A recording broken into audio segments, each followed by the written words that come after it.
we didn't get paid.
So how old is it? Like 5 years old? Six.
The South Burlington City Council meeting of Tuesday, February 19th, 2019. And we'll begin with the Pledge of Allegiance. Megan, you want to start that, please?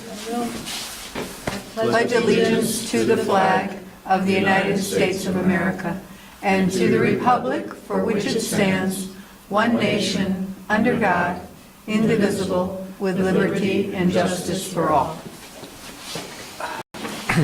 Item 2 is instructions on exiting the building in case of emergency. If we, You know, there's nobody here that hasn't heard this 20 you times. guys have heard this, okay. Leave that way. If you can't leave that way, go that way. There we go. If you can't go. That's true. Thank you very much. Okay, You agenda need more sugar. review. Are there any additions, deletions, or changes in the order of any of the agenda items? I have one item for other business, Okay, which would be to talk about your reorganization meeting. okay. And I have one item too, if we get really late, we don't have to discuss it, but if some of you recall, I had promised that we would have a retreat, and we would, talk about process and things, and I got busy, and we got busy, and it hasn't happened yet. So I want to query the council to find out if that still is of interest, and if it is, what topics they might like to retreat about. Okay. And I apologize that it took me so long to get to that. I guess I do have an item. I'm Oh, sorry. okay, Sorry, yes, Helen. that's okay. Following up on Monica Ospey's request that we look into the, Oh, no, No. the letter of support Support. for, yeah, I read that today, and I thought, ooh, we haven't talked about that. yeah, Okay, and then the legislature seems to be picking this up to some degree, so. Is it the, yes. Brattleboro Yes, letter. to support the, yeah, and to be a little more active on racism, I guess, Yeah, yeah, and harassment, I think it and was. harassment, yeah. Okay, thank you. Free speech. All right, item 4 is a possible executive session to receive legal advice from the city attorney relating to possible legal claims involving the city. Yes, I'd like to move that the council make a specific finding that premature general public knowledge of confidential attorney-client communications made for the purpose of providing professional legal services to the council regarding possible legal challenges to proposed charter amendments to which the public body may be a party would clearly place the council and the city at a substantial disadvantage. You should do radio commercials, you know. Second, except I have to really concentrate on what he said. Second. Okay, all in favor? Aye. Aye. David, did you vote? Yes. Okay. And having so that's- found, I now move that the council enter into executive sessions for the purpose of discussing the matter identified in the previous motion. Second. All in favor? Aye. We'll be inviting in Kevin Dorn, Tom Hubbard, and Andrew Bolduc. Why don't we do number 5 first? There's nobody here, then we can go up and come back. Some Just people trying to keep us might moving here. have read this, and, Here's the yeah. date at least, because it's a public hearing. David, would you like a second heart? I have some at Oh, I home. got one here. You got one? Well, thank you. Ellen has cookies. Yeah, some cookies. Going back to Latin. Tom is home go with to the some summit. family stuff. Not the sugar. See you in a bit. Do we need anything for this? No. This is a 15-minute, Okay. Yeah, there may not be any cookies when you get back. There were, but there may not be.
Emily will invariably call because it's not Monday night.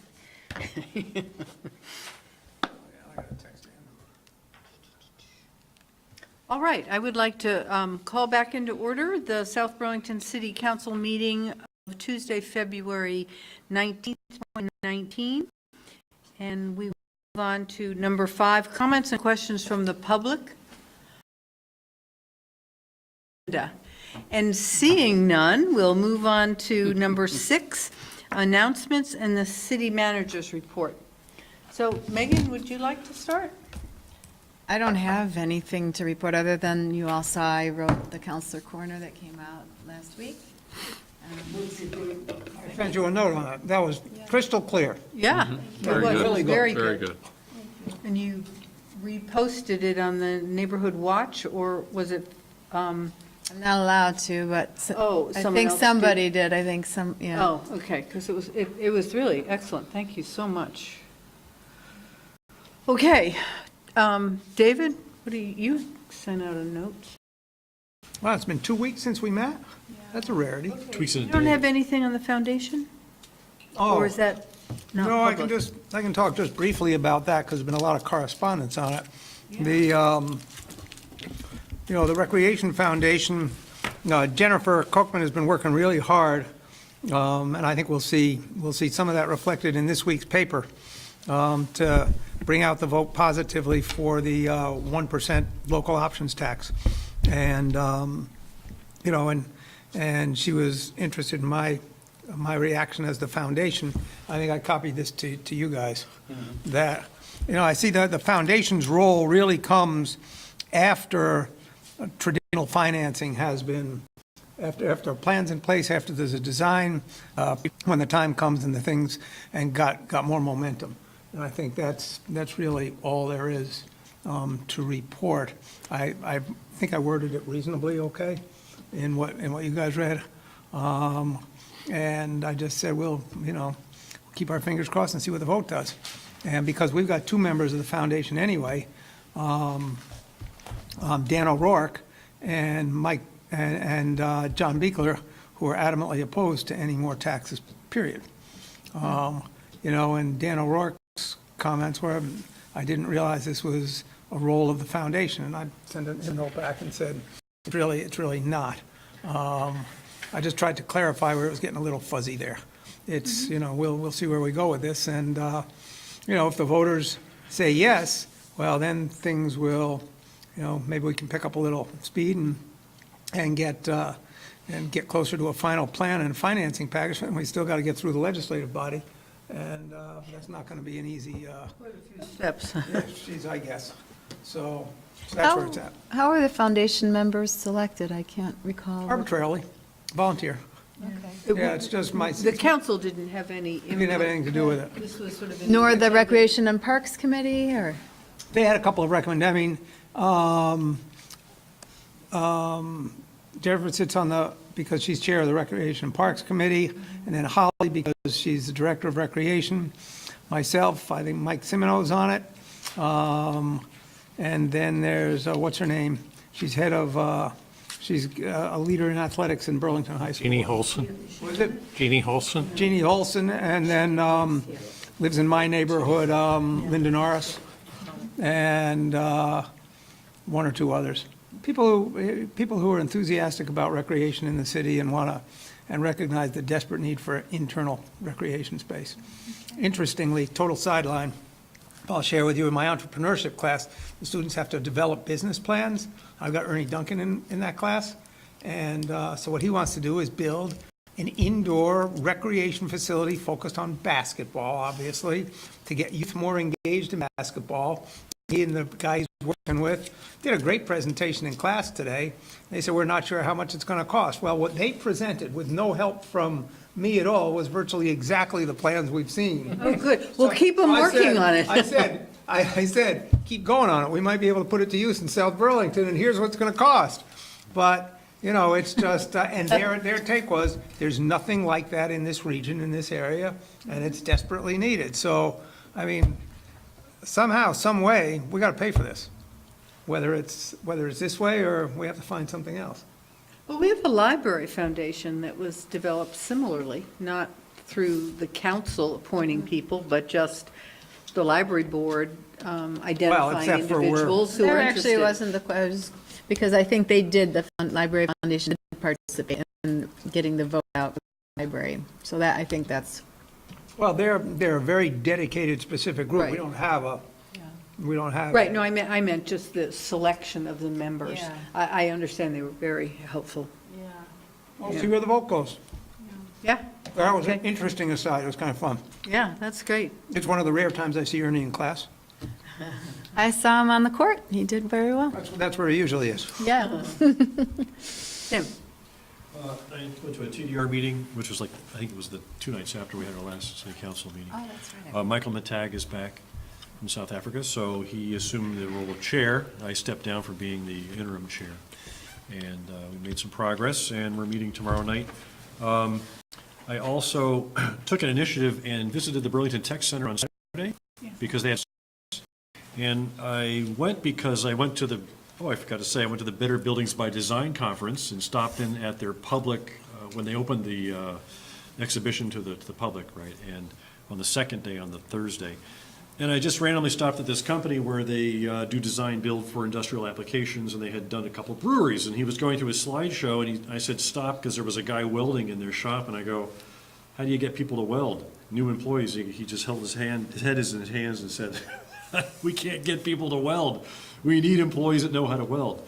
So I had heard a story from a friend at work about their son going through the Burlington Tech Center, learning how to weld, going to Blodgett, going to Vermont Mechanical. So when I saw this was open, I decided to go. So I went, and I was impressed because I've never been in a welding teaching shop before. And it's a pretty good facility. And they do 11th and 12th graders. And then the Tech Center had a bunch of other information about programs within the state trying to get kids on that track early enough, right? Yeah. And then get them into that program. And then the businesses that have hooks into those kids to pull them along further when they graduate, right? And so I spent probably half an hour in the shop with Bob Couliard, who's the head teacher there, and got some demos on some of the stuff. It was really cool. And So what does a welder make? What's an average salary for a welder? I don't know, but I think it's pretty good. You know, after you get some experience with that. It's one of these. New issue, or it shouldn't be? At least their lawyer was well aware that this would be an issue that they would have to address. So I thought that was helpful for me because I think, and encouraging because I suspect that will be his legal counsel when he discusses this with the school board. And I think that is helpful to finding a resolution sooner rather than later. So anyway, so I think, you know, we keep chatting. I also met with Jesse Baker, who is the city manager of News, because Seth has resigned as mayor, Seth Leonard, and they don't have a new one. I guess they have an interim, but she came, and we met with Moreau Weinberg. And we meet every 2 months, kind of, and we talk about, guess what, you know, airport issues. And so he's interested, they're working on this survey, it was an internal survey.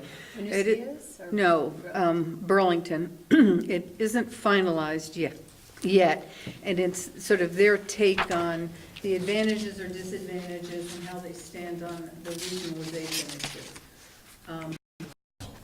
Internal to the city hall, so the city. Although I'm not sure it includes the city council, but I think it's the administrative end, and of course, the airport. And if I were a betting woman, I would bet that they will not be in favor. But he does seem more amenable to discussing further some better ways for Winooski and South Burlington to be involved in some of the decision-making with the airport. Because I did note to him, and he's been on the airport commission, that there really is It's more rubber stamp. We do discuss things, and you can raise issues, and they're very good about asking me about what are the South Burlington issues, and we have on the agenda for tomorrow both the taxes. But, there really isn't any power to do anything differently. And, he sort of agreed with that and thought that potentially there's a opportunity to change that. Not to go back to the way it used to be with a standing commission that had a lot of power, like the police commission in Burlington. They had a whole commission form of government, and they became little fiefdoms in a way. But so I'm hoping that we can arrive at something, and maybe submitting Maida submitting her legislation has really gotten their attention. So I'm hoping we can use that. Well, it's not like regionalization doesn't go back 35 years, to that True. study. Yeah, I did that you were on. that I Yeah. chaired Back in 1984, whatever it was. Right, well, it's a reoccurring bad dream. And, so how does the airport impact Burlington? I mean, everything that the airport does and is all about and impacts, et cetera, is all South Burlington. Where does Burlington come into this? The planes take off and land over Winooski, not Burlington. Yeah. So where does Burlington fit in this whole picture, other than the fact that they somehow, how did they end up owning the place in the UVM first? sold it to them. Who did? UVM sold it to them. How many years ago? Wow, 1920s. A little over 100 years, yeah. Yeah, nothing like So- hindsight. Ha! so anyway. So the reality is, all the impacts of the airport, for the most part, are on South Burlington, and Burlington owns it, and that's where we're stuck. And they can't see that? Well, it's interesting because from my perspective, I had suggested that maybe several counselors from South Burlington could meet with several counselors from Winooski and several counselors from Burlington to sort of discuss some of these issues from our own perspectives, to generate some maybe better understanding by the council members in Burlington, because I don't think they pay much attention to it, because they don't need to. It's just kind of a report that comes in, and, Jean's doing a good job, and landings are up and revenues are up, so it's not in the financial place it was 10 years ago. But Moreau wasn't ready to go that far. Well, it's quite a curious situation, because they pay very little attention to a multi-million-dollar facility that they happen to own, that, it's going okay. And that's, Yeah, it would be a whole lot easier for them if it became a regional facility and only one piece of it. Do they actually make any money off of this? no, they can't take money out of it. They can get some indirect that pays for the legal and the police and that kind of stuff. Sure, but if it was regional, they wouldn't be paying for that, so they really have no solid ground to stand on. Well, they do have the financial liability, I guess. So 10 years ago maybe, when it was, Yeah, they were really having trouble financially, Burlington would have been on the hook for whatever costs that were owed, because there were a lot of paper on, they were expanding or building Garage, things yeah. on the garage well, and they stuff. like to do things But- themselves on cable, did they not, or whatever the heck it was, Burlington Telecom? Telecom. Yeah. Well, Huh.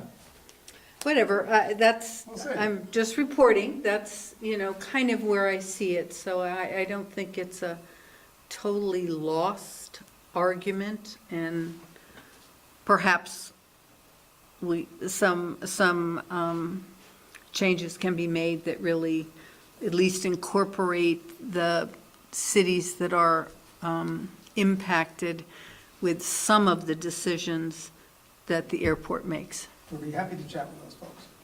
So I'll keep you posted. Mind my matters. Noise exposure map in April now?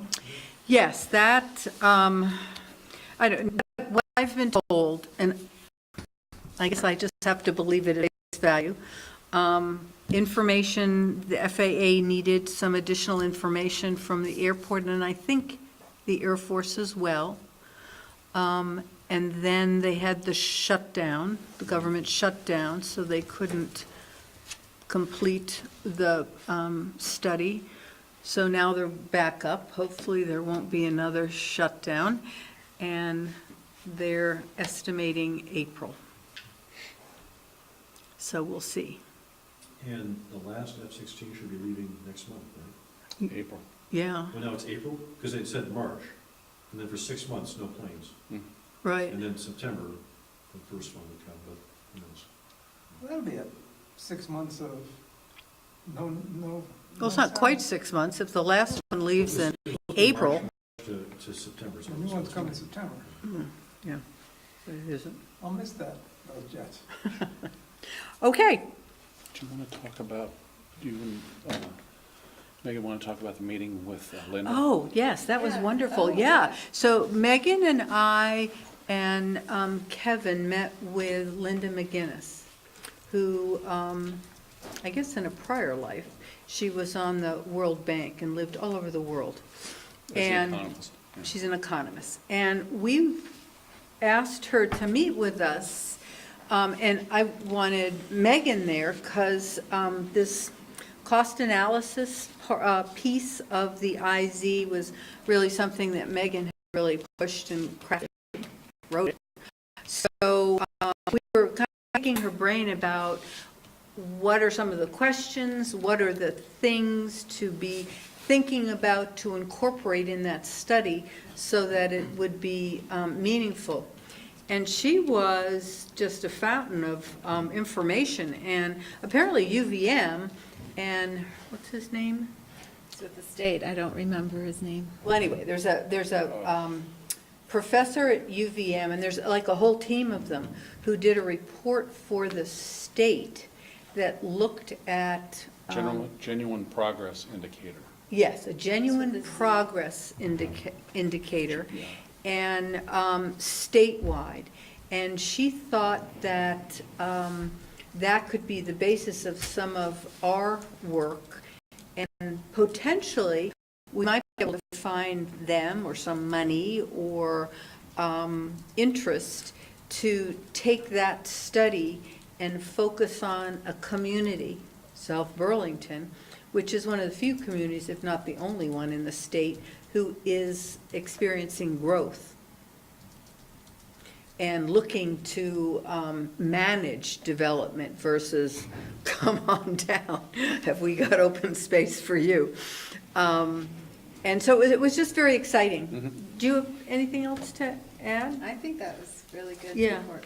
Yeah, no, she was wonderful. And she's also willing to, help us a little bit. She won't do the study because she is overwhelmed, but I think she agreed to maybe look at the RFP as we develop it, to give some feedback and to make sure that we really are including everything. Where does she live? Oh, she lives up in Pierce.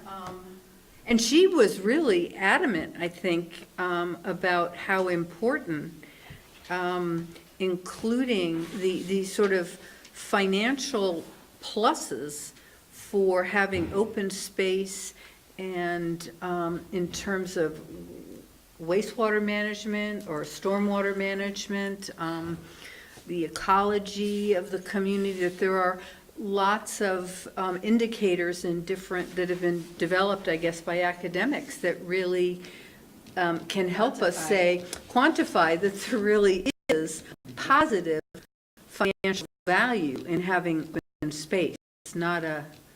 And in addition to the natural benefits of it, she also said that it attracts, right, home buyers who are eager to find an area where they have access to open space, and at all income levels, right? But she said it's important for us to think about the place for the high-end homes that we have in our community, and what that value is based on.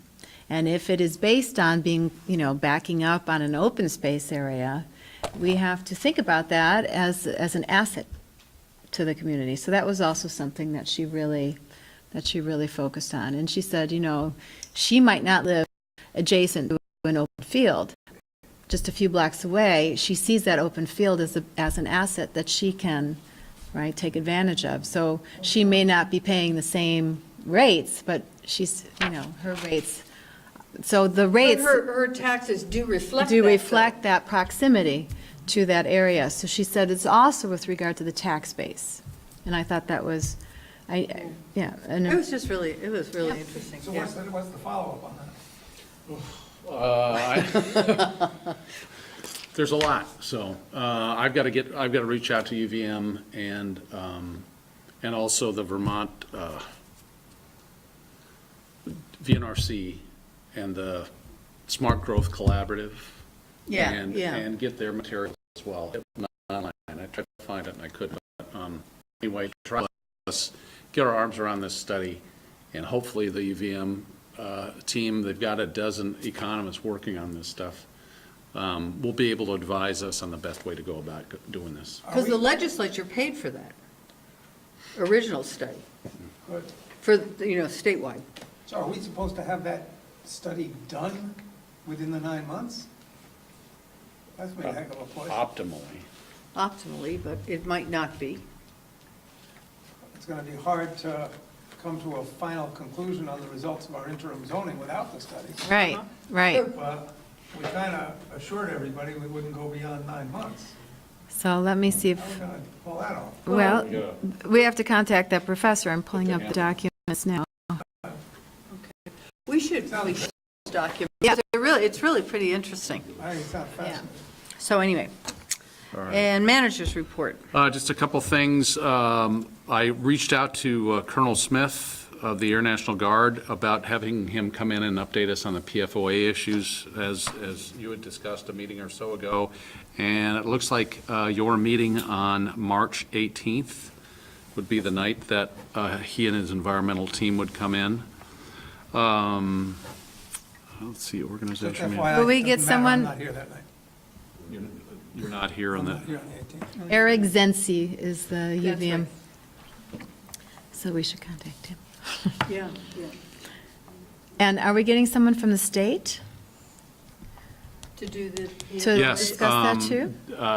They work with somebody at Department of Environmental Conservation, and Dave was reaching out to that person to see if he could attend that night as well. Dave is Colonel Smith. Colonel Smith, I'm sorry. And what about Larry, can't think of his last name, the operations manager, I think is his title, or director? At the airport, because when they were doing all that building this summer, they did build some huge catchment systems. Oh, yeah, enormous. To. The stormwater. Stormwater, but this is, the PFOAs is runoff, right? Isn't it run off the? It's in the groundwater. Yes, but it goes into the groundwater, but this, if you have it caught by something, then it doesn't go into the groundwater. I don't know. I can if get it him, has- I will reach out. See, if we get all three. I think it might be related. It would be good to know if it is, if they think that's the solution, and that it's been built, or if it's not the solution, it's something else. We'll try and get all three represented. Well, this is So it for looks like the 18th the 18th? Yeah. is the date we would do that. And if that doesn't work for somebody, let me know. Dave's not, already said he can't be here, but, also, this past week I met with our dispatch team, just to update them on where the regional dispatch effort stands and to get feedback. We've replaced the initial consultant with another consultant from the same company, and so that set us back a little bit, but they will be in on the 26th and begin their work, the consultants. Several of us Anything know about there with regard to the replacement or dispatch team feedback or? The dispatch team is still struggling, trying to understand why we should be doing this. They also had some very good input as to how the what the things are that the consultant should be looking at.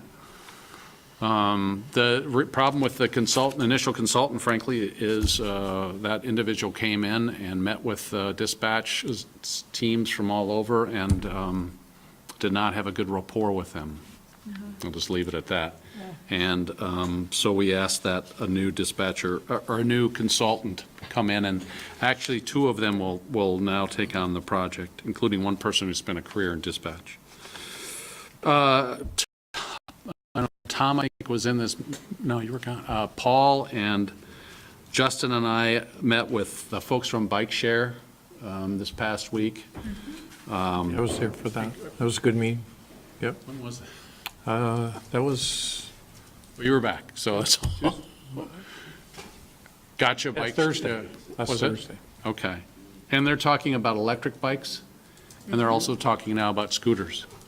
And so they will be meeting with the Bike and Pedestrian Committee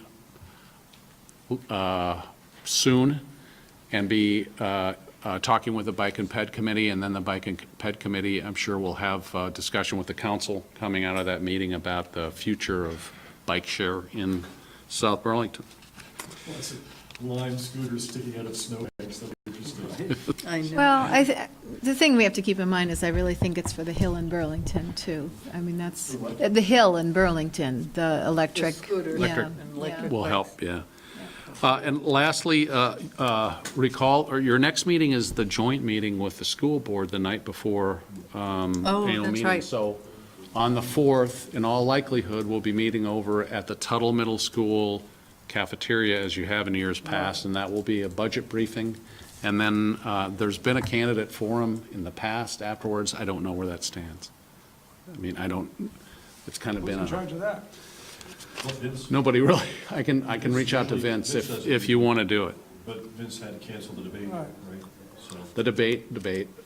Well, I think in the past, when there hasn't been any differences, what we've had is whomever the candidates are, have a few minutes, like 5 minutes, and just talk, share, give a statement, project what you think are the issues, that kind of stuff. You can do that. Oh, yeah, who's scheduling it? Well, I think we could schedule that as part of the agenda.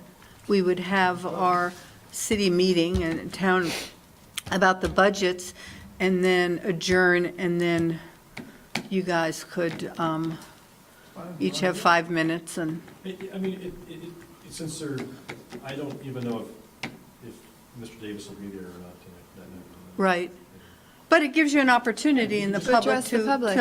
Yeah, I think we had 5 minutes last year. It's good for the people to see the representatives, hear from them, hear you make your case. so we'll just make sure that's part of the agenda. Yeah. It won't be a debate, I don't think. It just is, you have 5 minutes to, and if you want more, we can probably structure Can I more. make one comment?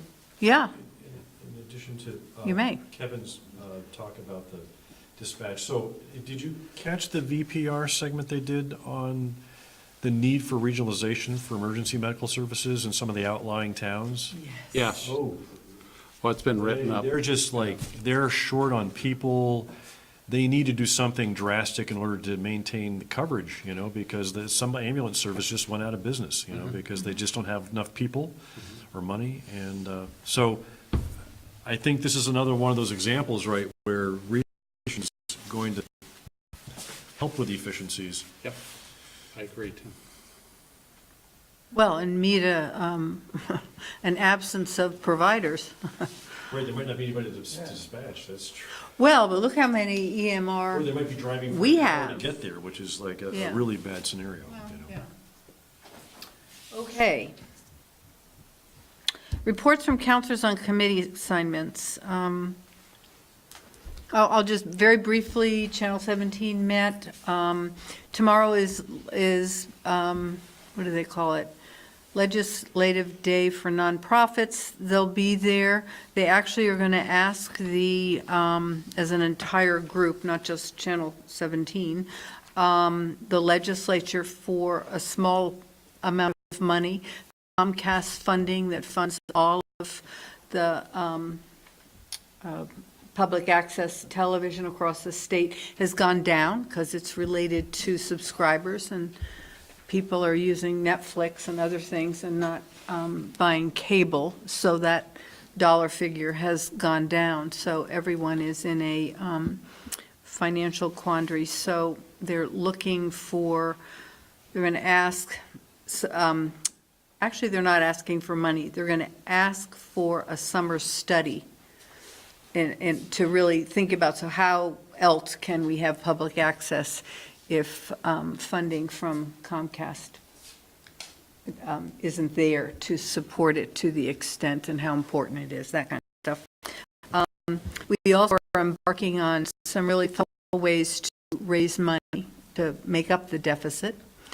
And, How big of a deficit is that?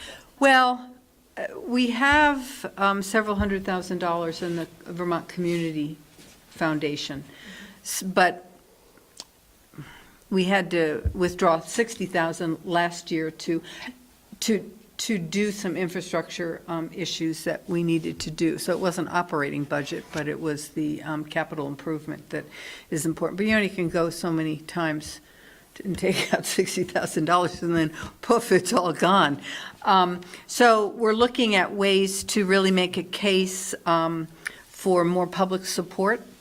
And one of the ways they've embarked on that I think has been pretty successful and will continue to build on it is to really improve and make more meaningful and helpful to the public some of the candidate forums and some of the issues that are before the public, so the public can use that as a way to become informed on a lot of the issues and not just have a candidates debate. Because I think, I mean, just looking nationally on some of the issues around the media, it's really important, and it seems to be becoming more and more important to have a place where people can go and really get the information they need if you aren't, willing to settle for Facebook, Twitter, all those kinds of ways of receiving information.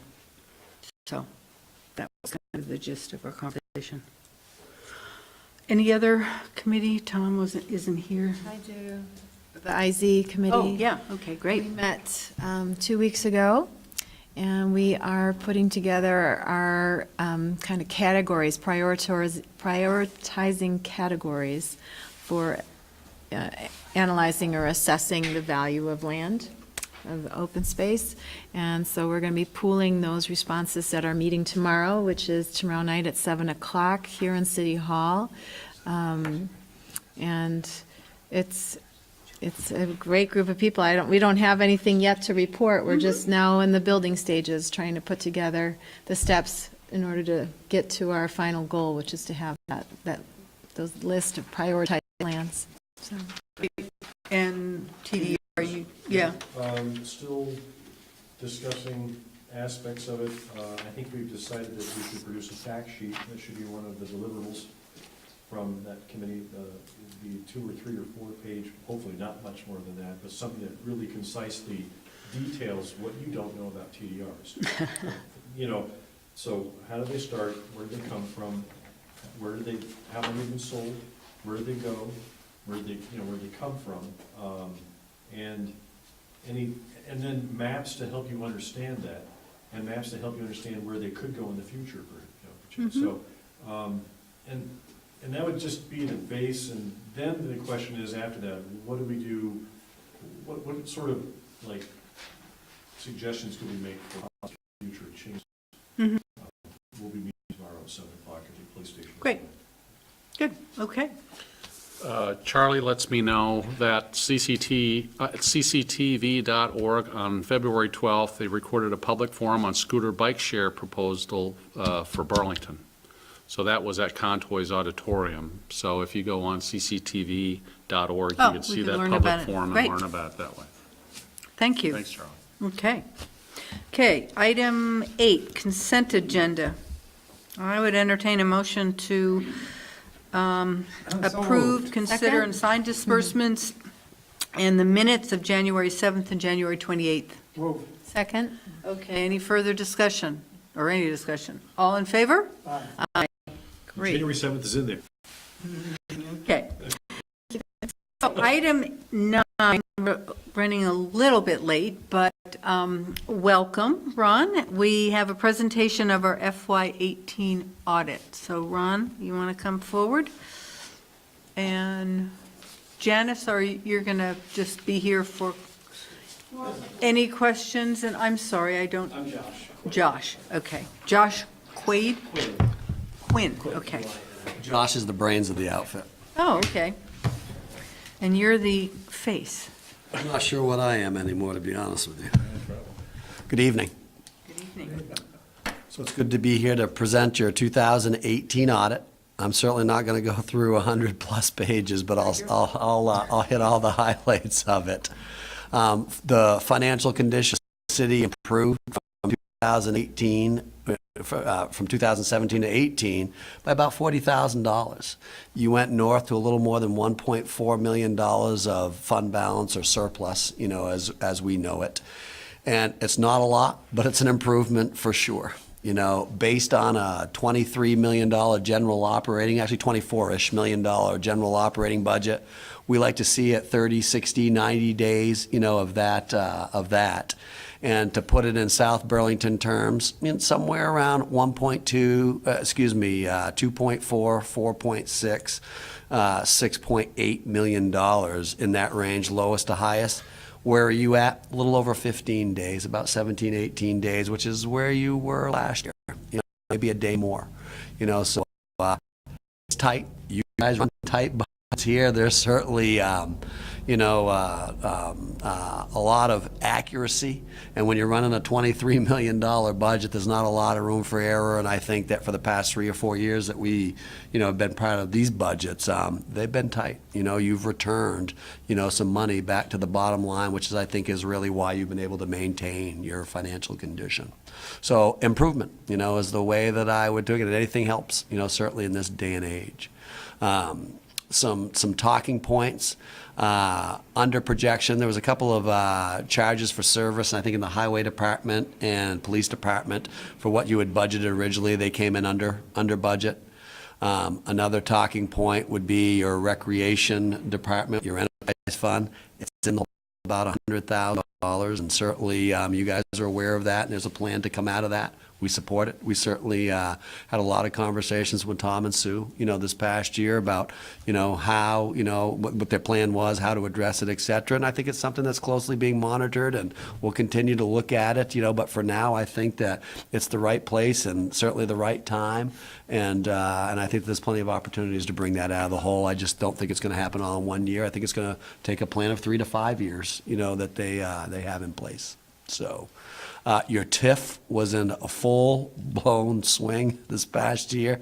One of the new things that you'll see, I believe, was about the $5 million issuance, that you had for your bond proceeds that you came in here to fund the development of that. That basically starts the clock ticking by Vermont law for your TIF and completion and et cetera. On that project. That's certainly something that by law we had to take a long look at, and the state's got like an 8-page compliance supplement where we look at the valuations, the sheltered values, and and things like that. You were well within compliance, certainly of that. So I'd say that that's probably the biggest highlights financially, out of this document. And certainly when we were first involved, I always got to tell that story, is that there were some financial lulls and dark days, for the city of South Burlington. You've been able to maintain, and I think that that's a very positive thing. And the one thing that I'll say about this city is it's a busy city, and for what I understand happened post July 1st, you're going to get busier, for sure. And I think that that's all good things and opportunity for the city of South Burlington and everybody in it. So, and I am confident that you have the management and the understanding of what everybody does in that chair, in their chairs respectively, to give you good business information so you can make good business decisions. So there were some best practice matters that we issued to you in a management letter. There's some other things incidental that we talked to Tom and Sue, about some things that I don't think are anything major, just incidental things to take care of and cleaned up, and a lot of them have been already, sales tax, things like that. Purchase orders are being addressed as we speak. There can be some better best practices there for sure. It's in no particular order to the letter that we had. A lot of your departments for project cost, a lot of the billing and a lot of the arithmetic, that comes out, those departments to submit to, whether it be the respective state agency to get reimbursed by the city. The finance department is disconnected from that process. And when we talk to Tom and Sue, and they're well aware that there needs to be more connection there because there's a longer delay for you guys getting paid is the best way I can see it.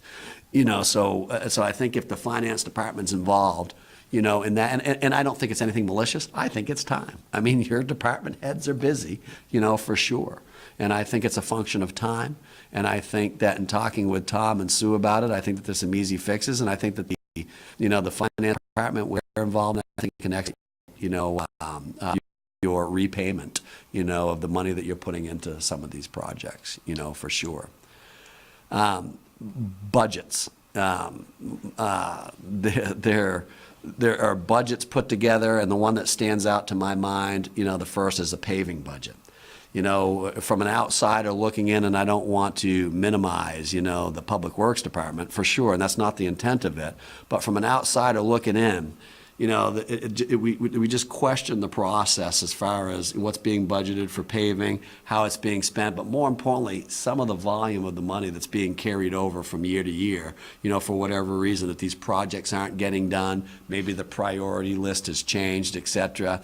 And if it wasn't such a big number, and it could be as much as $700,000, that gets carried forward, I'm sure that the conversation would have risen to the fact that I'm sitting here talking about it, but in talking to Tom and Sue, I think that they're aware of it. I think you're aware of it, and that's something that I certainly think can be better practiced, with better budgeting.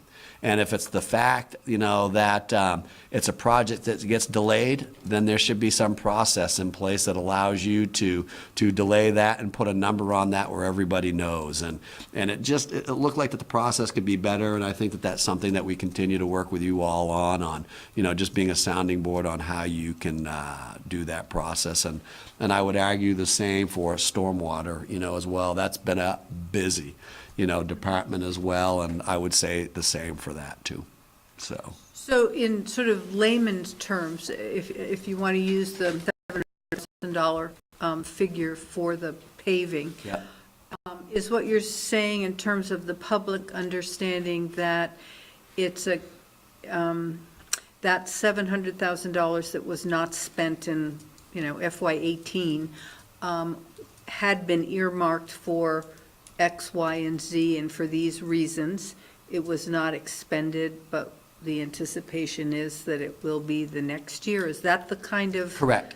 And sometimes it was taking up to 2 years, to do those projects. And that's where, to me, that project starts to lose a little bit of its clarity to the point where, and I understand some of these projects got reprioritized, and there's nothing wrong with that. But when you're talking that kind of a volume of numbers, and again, I don't think there's anything malicious that's going on. I just think it's clearly just a point of understanding, what it's going to take to get through the year. And paving is a big part, of who you are and what you're doing right now, but as far as that goes, we're more so concerned as the outlook of timing. I mean, the flavor, the identity, it's kind of getting lost the further removed of the priority when you said it was going to be done. And the budget year, the further that goes beyond that budget year, the more problems and constraints it could cause on a future budget year, especially if the priorities change. That unspent money might not go to what it was originally intended for because it may get reprioritized. And I think that you've got to get really closer to the year, how much, and more importantly, when it's going to happen. And we understand there's acts of God and, delays, whether it be contractors, price of things and all that, but for the past few years that we've noticed significance, money that's been carried over. And again, nothing that we believe to be malicious, just more of, I think, how you're budgeting and how you're prioritizing your projects and the timing of when they're actually happening. So 1 year isn't as much of a concern, but when you get into 2 and 3 years? It could be 1 year. If in year 2 that project falls off, yeah, I think that I would certainly raise my hand and say that could be problematic. And I think that we saw at least a few cases of that, so. And to solve that, just so I'm clear, if a new project, if the public is told, well, we're reprioritizing because of an act of God or whatever it is, then that provides the clarity and the, financial.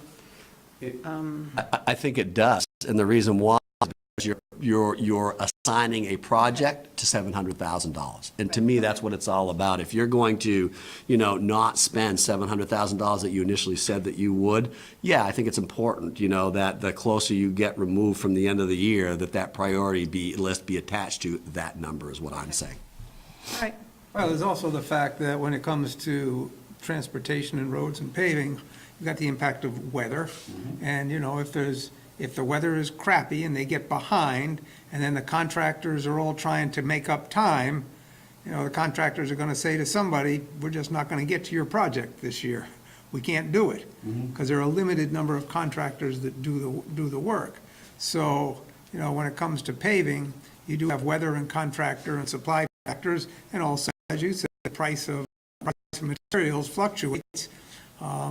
If you see the price of materials, gee, it's likely to be X 10% lower 6 months from now, well, and we're talking a lot of money, well, then maybe we wait. And so there's just a lot of pieces that go into when it comes to pavement, which is the tough. I completely agree. And so, I think the points you make are extremely valid to the best possible extent. That you can Because control. there are a bunch of things that can't be controlled.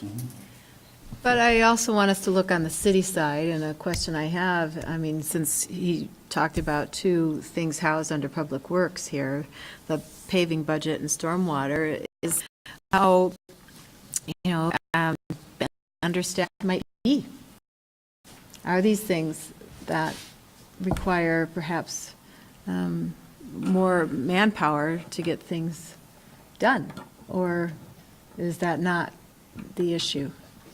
I think part of what was done with the paving was that in Justin's mind, it wasn't a big deal to carry it over because he created some efficiencies where we actually got more done with a 2-year contract, and I shared that with Ron. Points well taken, though. I explained to Ron, and I want to make sure that I represented the point of the council correctly.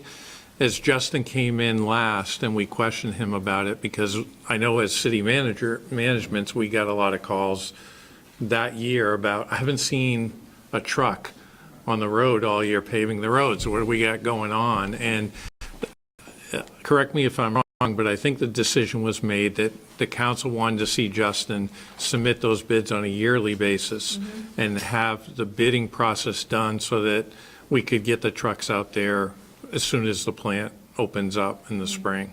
So moving forward, that's the intent from council to Public Works to make sure that it's done on a yearly basis. Even though we might not be getting as much done, we're getting something done every year, and those projects are listed in terms of what's going to be And again, the only accomplished that year. concern that we bring up is the further removed that it gets from the end of the year. The question is, at what point in time it was a priority, then what's your prioritization now, as far as that goes, because you've got $700,000 worth of projects,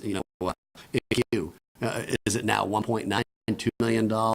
And it looks like it's been a pretty constant number.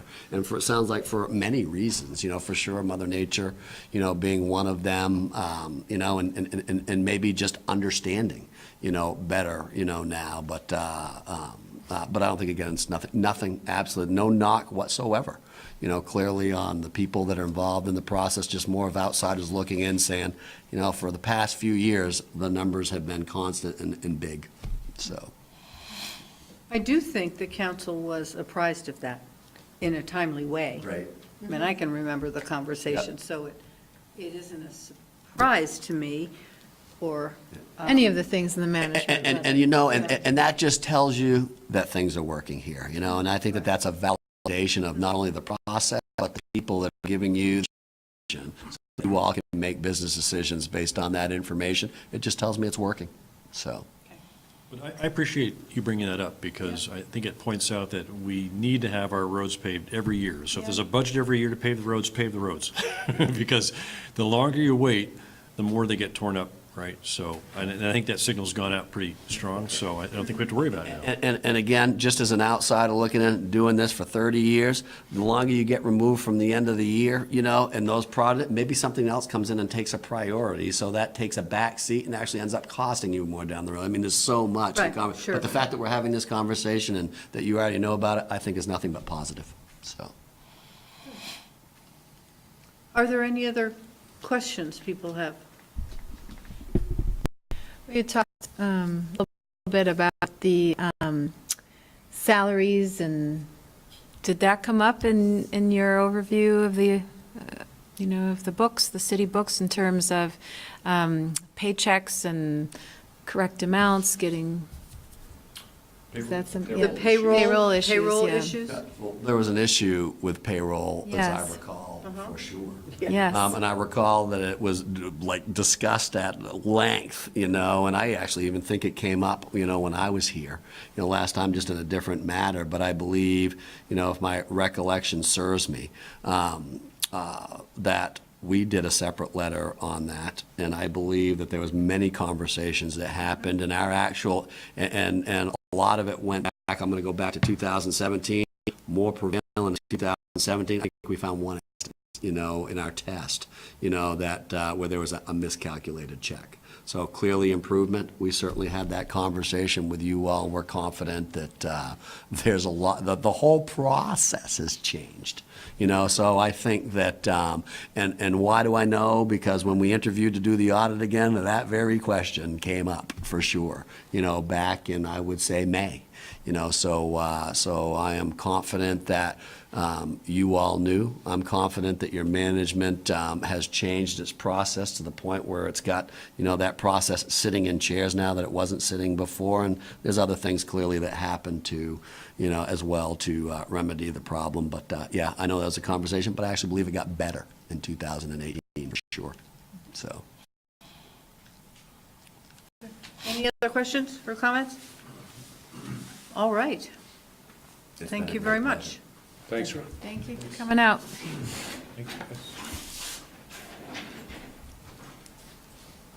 Okay, item 10, consider and possibly adopt rules of procedure for performing development review under the interim bylaws. And Amanda, Paul obviously is busy upstairs, so.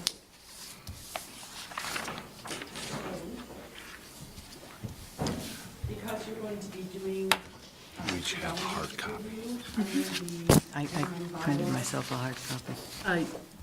The 24 VSA Chapter 117 requires that every municipal business, which when the body performs development reviews, or an appropriate municipal panel must have rules of procedure.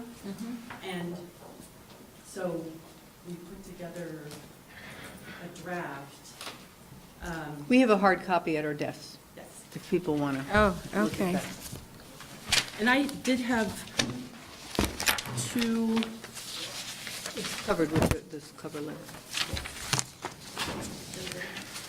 I did have two proposed, they both happen to be on the last page, just corrections under section Roman numeral 9F. It starts, abstentions are strongly discouraged. And just a correction, and shall count towards the vote of either the majority or the minority. And I have, Where is that again? The very last The very page. top of the last page. okay. Right there, F. Sub F, F? so it should, oh, you have the new language. In red line. Uh-huh. Okay. Okay. Towards the vote of. then just that added sentence at the very end, Yep. just to be clear that if there are any, the last time the city council of the city adopted an interim bylaws, there was some rules of procedure adopted, but it was just whatever the DRB had in effect at that time. And so just to be clear, this is replacing whatever might have been previously adopted. These seem pretty similar to me. I was They're here very when we similar. did that one. Yes, they're very similar, but since then, the city council has adopted the city of South Burlington, the rules of, for conflicts of interest that apply to all appointed and elected officials. So this is, these proposed rules basically just focus on the procedure and what the duties are of the chair and how to, a proposed process for actually conducting. Are there any questions or comments or thoughts? It's very clear. I'll probably, whenever, if you're ever gone, I'm going to be keeping this next to me. Well, I printed myself a copy for tonight. Yeah. And just, it's not necessarily expressly spelled out in the rules, but just from a kind of a practical perspective, once the city council closes, or at the end of a particular meeting, a hearing in a meeting, excuse me, then you may decide that you want to continue the hearing or close it. And at that point, then, the question is whether you'll deliberate. And the suggestion that the Planning and Zoning Department and the city attorney have is that it's always best, I think, to have a written decision draft in front of you before you perhaps go forward and make a decision, because once you actually sit down and start putting something down in writing, then all of a sudden, oh, what about this condition, or what about this argument? So it's easiest to have something in writing, and then if there's something you want to add or change, then you can do that before you approve it. Actually, you can do that. I think the DRB often closes a hearing and says, we'll issue a written decision within 45 days, and often before then. But they then have that time period to deliberate, which, essentially when you are reviewing land development, you're a panel of judges. And so you have the ability to basically discuss the reasons for and against whatever decision you want to make. So after you've closed the hearing, or within the hearing, but generally it's after you've heard all the evidence. So I do have one question. Sure, yes, please. You had said that the chair could determine whether or not a site visit was required before setting a hearing? Yes. And so I'm just curious about that process for determining the need of a site visit or not. It can depend on the facts of the application. If there's, the main purpose of site visits is to provide context, because again, it's outside of the public hearing process, because there's nothing recording. That's the main thing. There's nobody taking minutes or recording. And so in my experience with the environmental court, the judge has often said something to the effect of, pretend I'm a video camera and point me at what you want me to look at. But if the the council chooses to do a site visit, it's mostly, I think, to be able to picture both what the existing conditions are and also with the plans to get just a better idea of, okay, what is this, how is this going to fit, how's this going to look? So it's the main purpose is context, because things look different out Right. in the real world than you do on a plan. But at what step of the way do we call for a site visit? The hearing can still be open, or would it be before we render a decision, or? Once the hearing has been closed, then there can't be any further. Evidence gathering. So you'd want to have a site visit before the hearing is closed. That's right. Which means you might have to continue the, So you'd have to That is continue correct. the So it could meeting, or sometimes in the middle of the meeting, you go, jump in your car. right, you Right, do. yeah. But from my experience, the last time, I don't DRB does that? believe we ever had a site visit. But we only had three, maybe 4 proposals in total. So, just, Right. It just, I mean, certainly if, Can any member of the board in open session suggest that we have a yes, site visit? So it's not only the determination of the chair, it can be, that's right. okay. Right, if the one or more council members would like that, it's best to basically continue the public hearing until whatever next date, a date certain, and schedule the site visit happen before. Generally, actually, probably before your meeting would start, because then it can be on your agenda. Also, I've only attended 1 or 2 DRB meetings in my life, and that was years ago, so I really don't have even, a vague idea of how, the process works. But, step by step. Overall, I have a pretty good idea, but step by step, we see a preliminary drawing, we see then a week or 2 later, a more specifically detailed drawing before. How detailed the drawing do we see before we render a decision? I think it depends. If I remember correctly, the Planning and Zoning Department has been requiring, at a minimum, what has to be submitted for, definitely for sketch plan review level. And I'm trying to remember if they Does that come to us too? sketch plans do not, but I'm just saying the information that's required for sketch.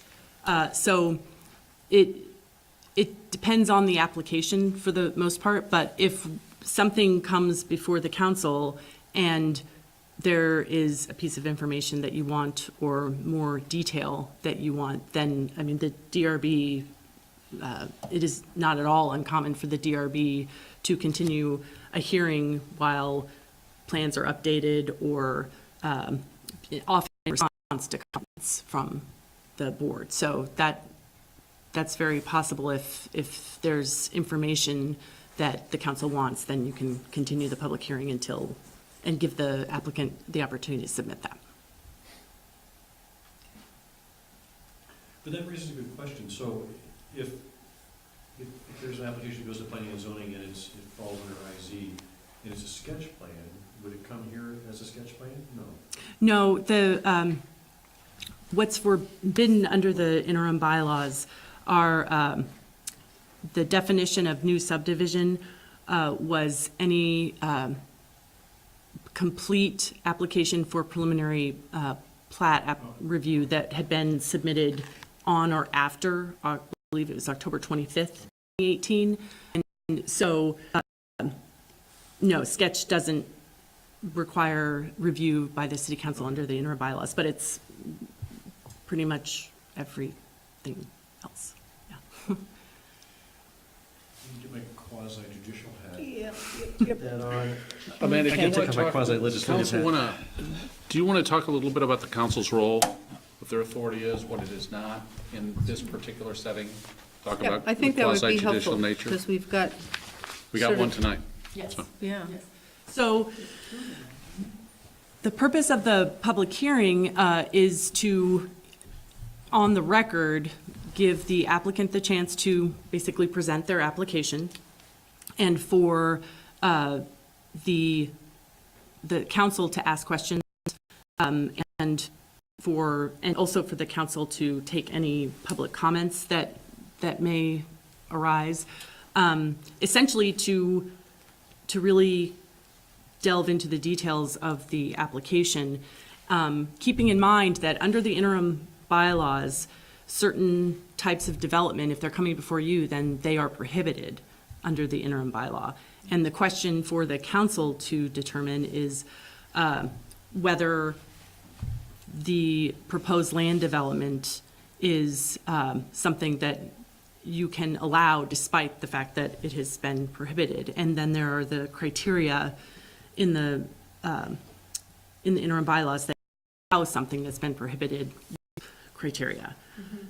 Of the interim bylaws is to kind of maintain the status quo while you conduct while you and the other committees can conduct studies and attempt to prepare more permanent bylaws. So that's the purposes, one of the purposes of those criteria in the interim bylaws. And so if there are, aside from just the details of the application, which is kind of the beginning, the next question then is, okay, well, how does this, is this something, one, that we think will fit going forward with the permanent bylaws that we think that may be ultimately adopted? And then how does it fit within the criteria? Does it have any adverse impact on them, or is it consistent with those criteria? And that's, again, that's where deliberations, I think, can be very helpful, because then you can work out the details of the decision having it right in front of you. Go back to the question of scope, because it goes before the DRB too, right? So we have two deliberative bodies, so tell me now, is it a funnel? And where is those two boards meet, or? The standards of review are different, because the DRB is looking at an application under the land development regulations. And if it's a subdivision, they're looking at it under the subdivision review criteria in Article 15 of the land development regulations. And they're trying to determine, for the most part, compliance with the land development regulations and whether the project is, appropriate for the site. So those are slightly different criteria than what you are looking at it under. You are looking at it in terms of, well, we prohibited this because we wanted to call a halt while we conducted studies, but with regard to this specific application, is this something that that we think is acceptable? And so the standards of I would say that the DRB does not have quite as much discretion as the council does, but nonetheless, to the extent that the council decides to allow land development that's prohibited, you still have to consider the proposal with respect to those criteria. So even if you want to allow something, it has to be consistent with these criteria. Have I answered your question? Well, not totally. I think what basically has to pass both boards, and both Yes. boards have Oh, I'm different sorry, yes. criteria. That is correct, yes. Okay. Because before a development before the administrative officer can grant a zoning permit, an application that is prohibited under the interim bylaws has to get whatever approvals are needed under the land development regulations and an approval from the city council under the interim bylaws. So the first approval is from the city council. It's up to the applicant, whatever Whichever route they application they go. want. to Yeah, proceed but with. but pardon? Whichever meeting is first. Right, but if we say no, then that's it, right? Or unless they take us to court, I guess. Right, it's appealable, but that's. They then correct. don't have a second bite with the DRB they have in there. No, that's right. They have to have an approval under both. And so if they don't get approval from the DRB, but they do from the city council, then they're not going to get they're not going to get a zoning permit. And there are other impacts going forward, but just for purposes of what happens with that particular application, if they don't like a decision, they can appeal it, but yes, they need both approvals, all the necessary approvals from both bodies before they can get a zoning permit. So if DRB rejects, or approves, and we reject, and they appeal, they go back to the city council? No, it's appeal to the environmental division. Straight to the environment court? Yes. Okay. Yes. Good to know. Is that clear for people? So we have certain criteria that we'll be thinking about in terms of the impact of a development on what we believe might be the outcomes of interim zoning. And if it's in conflict, then we might say, no, you need to wait. Or we can say, no, fits in and nothing would presumably change. So that's sort of the criteria. Amanda, these, We need to adopt you these need to rules, adopt. these, correct? right? Okay. And I have assuming we have any further. Are there any more changes. questions about these rules? I We've move got that we adopt these rules. second with the two amendments. Yes, with the 2 amendments. Okay. So I have a motion and a second. Is there any further discussion? Okay, all in favor of approving these rules of procedure as with the 2 amendments, signify by saying aye. Aye. Aye. Okay, so these are adopted and in place. Thank you. Oh, good, thank you. Great, okay. All righty. Thank you. Oh, yeah. All right, moving on to 11, interim bylaws. We have a publicly warned meeting for 8 o'clock. We're a little bit late, but I guess we can do that until we had rules of procedure adopted.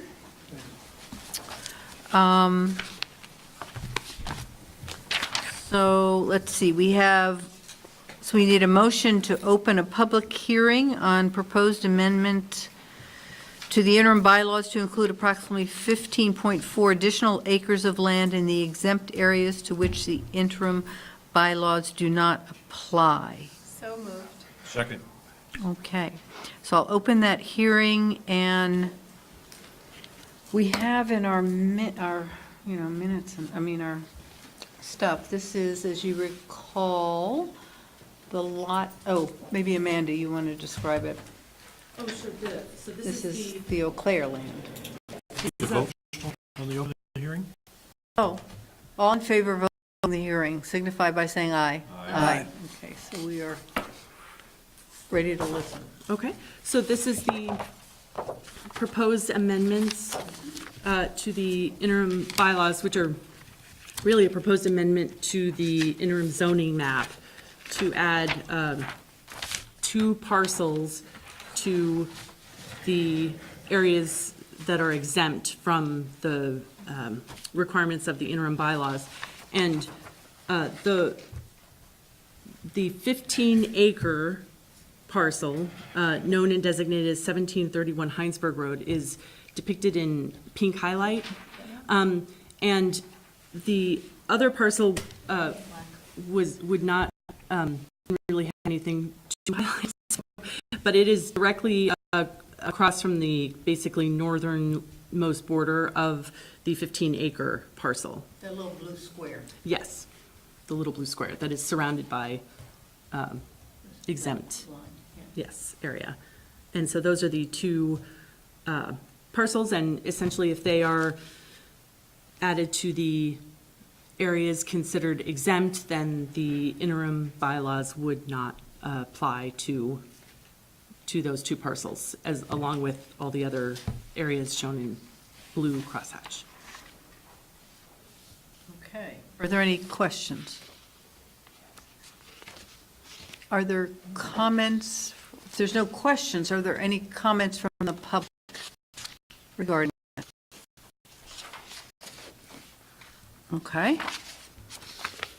So can we vote on this?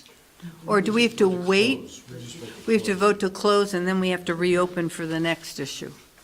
Because we've, First, you close the hearing if. oh, we have to you're- close this hearing, this- okay. The Are public we hearing on the interested amendment, in- and then you can consider action. Okay. That we close the public hearing. Second. Okay, any discussion? All in favor, signify by saying aye. Aye. So the public hearing is closed, and we can have our deliberations in public. What, Well, this is can you- just, we don't really need to have deliberations? no, this isn't on a particular application. This is on the, a proposed amendment. And so, Oh, so this is an amendment to our interim zoning. that's correct. Yes. So is there any further discussion? Well, then I would entertain a motion to approve this change to our, this additional land to exempt from the interim zoning. So moved. Second. Okay, any discussion? All in favor? Say aye. Okay, so we have approved that little pink triangle and the little blue square. All righty, now we need to move on to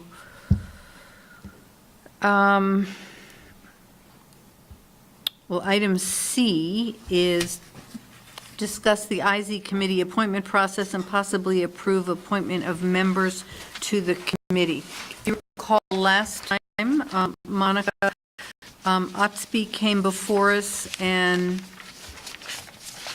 discussed her role on the TDR, interim zoning committee, and requested that she be appointed, but she also discussed, and we now have an application from Kelly Lord. Kelly, you're here, yes? No, Kelly's not held here tonight. she's not here, okay. Kelly has come to every TDR meeting that we've. Okay, and so she has applied, and Monica, as I recall, was quite positive about it. Kelly is a owner of TDRs and is, Without owning the land. without owning the land. Yes. Interesting.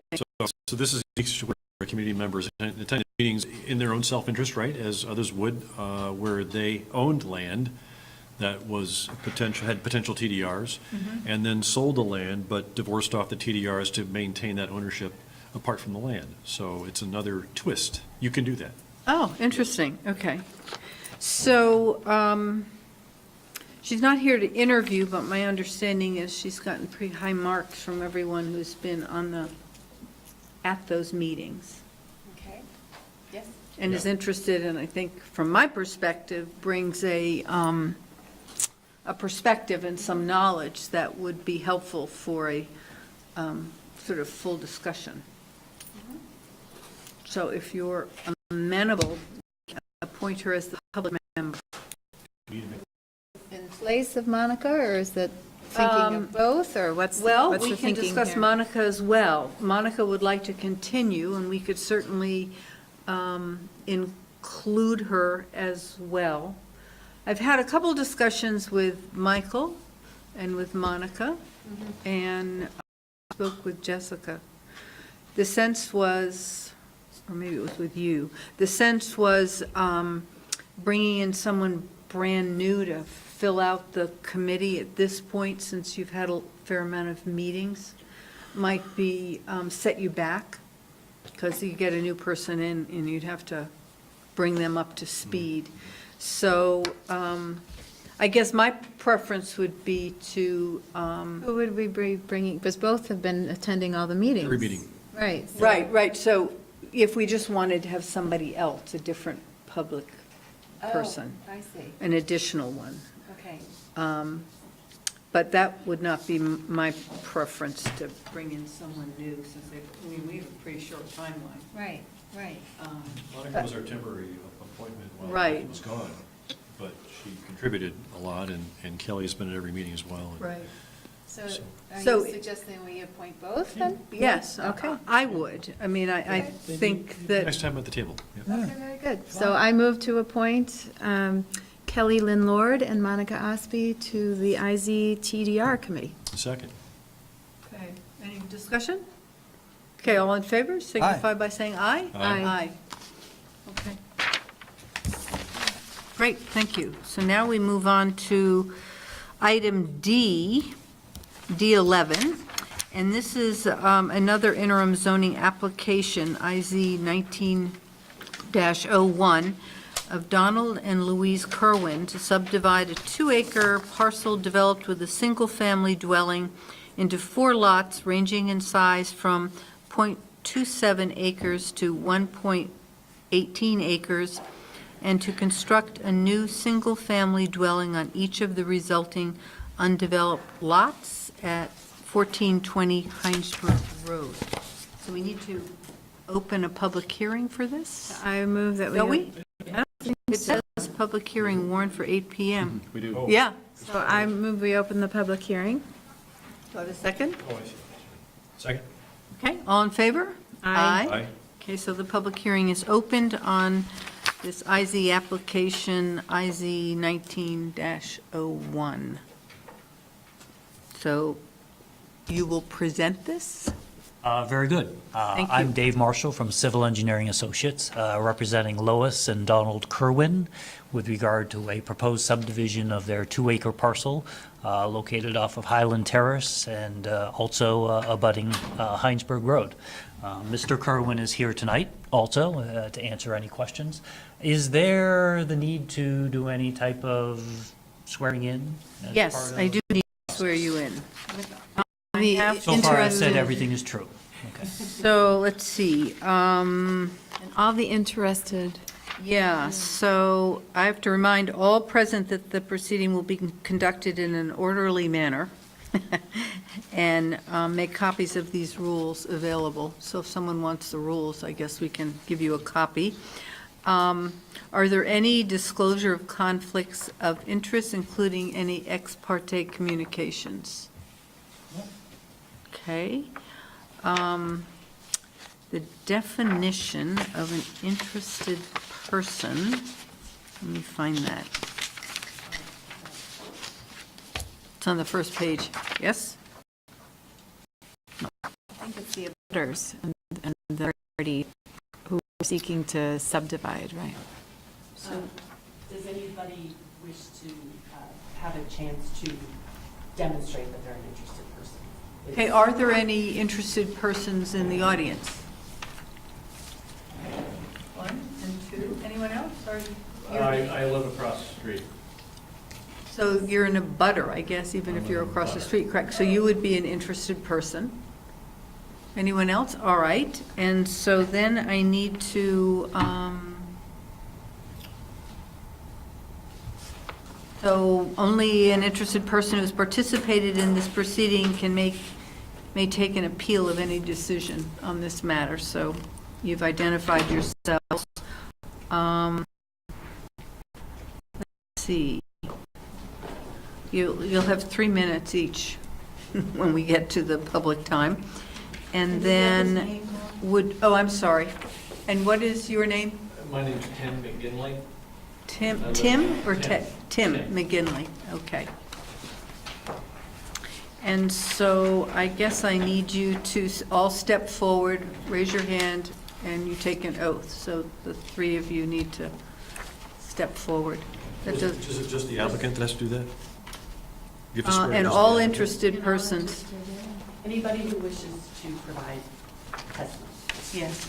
So you might want to make some testimony? I'm not here to object to anything. Oh, just here for, okay. All right. So, Mr. Kerwin and, is it Mr. Marshall? David Marshall. thank David you. Marshall, will you step forward, please? Raise your right hand. Ba-bum. I hereby swear that the evidence I give in the cause under consideration shall be the whole truth and nothing but the truth, so help me God. I do. Thank you. What? That's a first. Oh, yeah. All right, so you may proceed, finally. Thank you. Very Sorry good. for making this so... So we appreciate Amanda's guidance in regards to what the city council's role in the interim zoning hearing process of applications that would like to proceed, that happen to be not allowed to based on the interim zoning limitations. You're almost like gatekeepers. And obviously, there are going to be projects where the city council's concerned about impacts on public infrastructure or the natural resources have been or would possibly be in conflict with ultimately what the city council or the city itself would deem to be acceptable policies moving forward.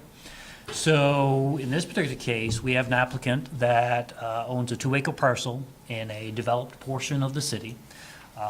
It has, the proposed subdivision would utilize existing infrastructure. There wouldn't be any new infrastructure that would have to be constructed.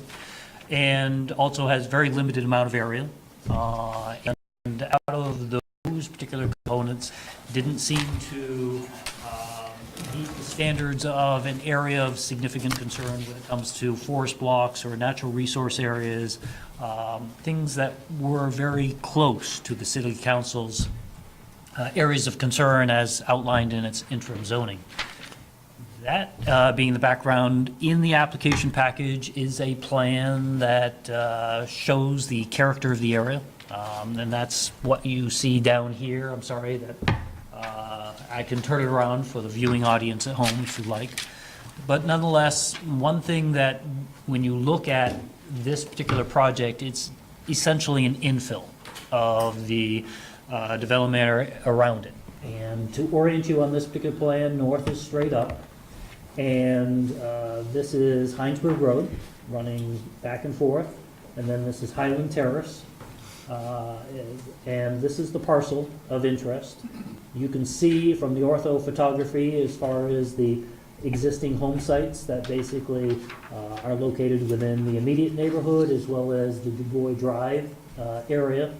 And unlike some of the open space areas, we're looking to basically create some 3 lots that where the existing home that fronts and accesses Heinsberg Road, the proposed homes would access Highland Terrace as a means of, again, trying to be part of the more local neighborhood and avoid the high traffic areas associated with Heinsberg Road. That's a very big overview of at least its location and the character of the neighborhood around it. The application has narrative that talks about each one of the areas of concern that were expressed by the city council in creating the interim zoning bylaw, and that being the background, happy to go through each one of those to basically provide a better understanding for the city council members as far as how this particular project we think has minimal impact, and in a perfect world, the Kerwins would like to be able to move forward before the Development Review Board for demonstrate compliance with the land development regulations. But the first thing we need to do is have this discussion with yourselves and basically get a level of comfort that perhaps this was the type of project that the city council was trying to do a timeout on. That in this particular case, similar to the last interim zoning that was instituted by the city, where there were a number of projects that were allowed to proceed, some of them with conditions of approval that would allow the city council to feel more comfortable that ultimately those projects would be closest or closer to the envisioned changes in public policy and implementation of the rules, or some projects that just didn't trigger those particular concerns and hence had a limited number of conditions going forward. So this is new for many of you. The chair has been through it. I believe Ms. Emery is also. Mr. Barrett has extensive experience with the Development Review Board. Mr. Kaufman, I can't give those kudos to you either. That's fine. All right. But nonetheless, we're here to basically help the narrative and discussion of this particular application, and we will kind of do a back and forth as far as questions that come up during each one of the items so that we can all at least fully understand what the application's about and then allow you to make your decision moving forward. So as I've read through all the material, it all seems to make sense. I understand what you say about an infill. I do see 2 letters of concern, but what I can't see on the map, either there or what I saw closer up on my screen, is where are these houses, where these objections or concerns are coming from? Can you, North and south. Yeah. which would be, can you just point Perfectly answered, absolutely. So I'm going to do 2 things. I'm going to basically point to the plan that is in your application package, and then on the backside of this particular board is actually an enlargement of that area and allow you to see it a little bit better. So you're getting closer. So in this particular case, the chair has identified perfectly that the letters have come in on both the north and south sides of the Kerwin's property. And this is a much larger view of the Kerwin's property, in which you have the house and the garage with the driveway that comes out to Heinsberg Road, and then this is Highland Terrace out on the east side, again, north being straight up. And we have the 2 neighbors, both on the south side and north side, in which they are concerned about the proposed buildings and what the impact will be on their enjoyment of their property. The good news about at least the proximity of their existing homes to the proposed homes, it's not like we're doing something right next.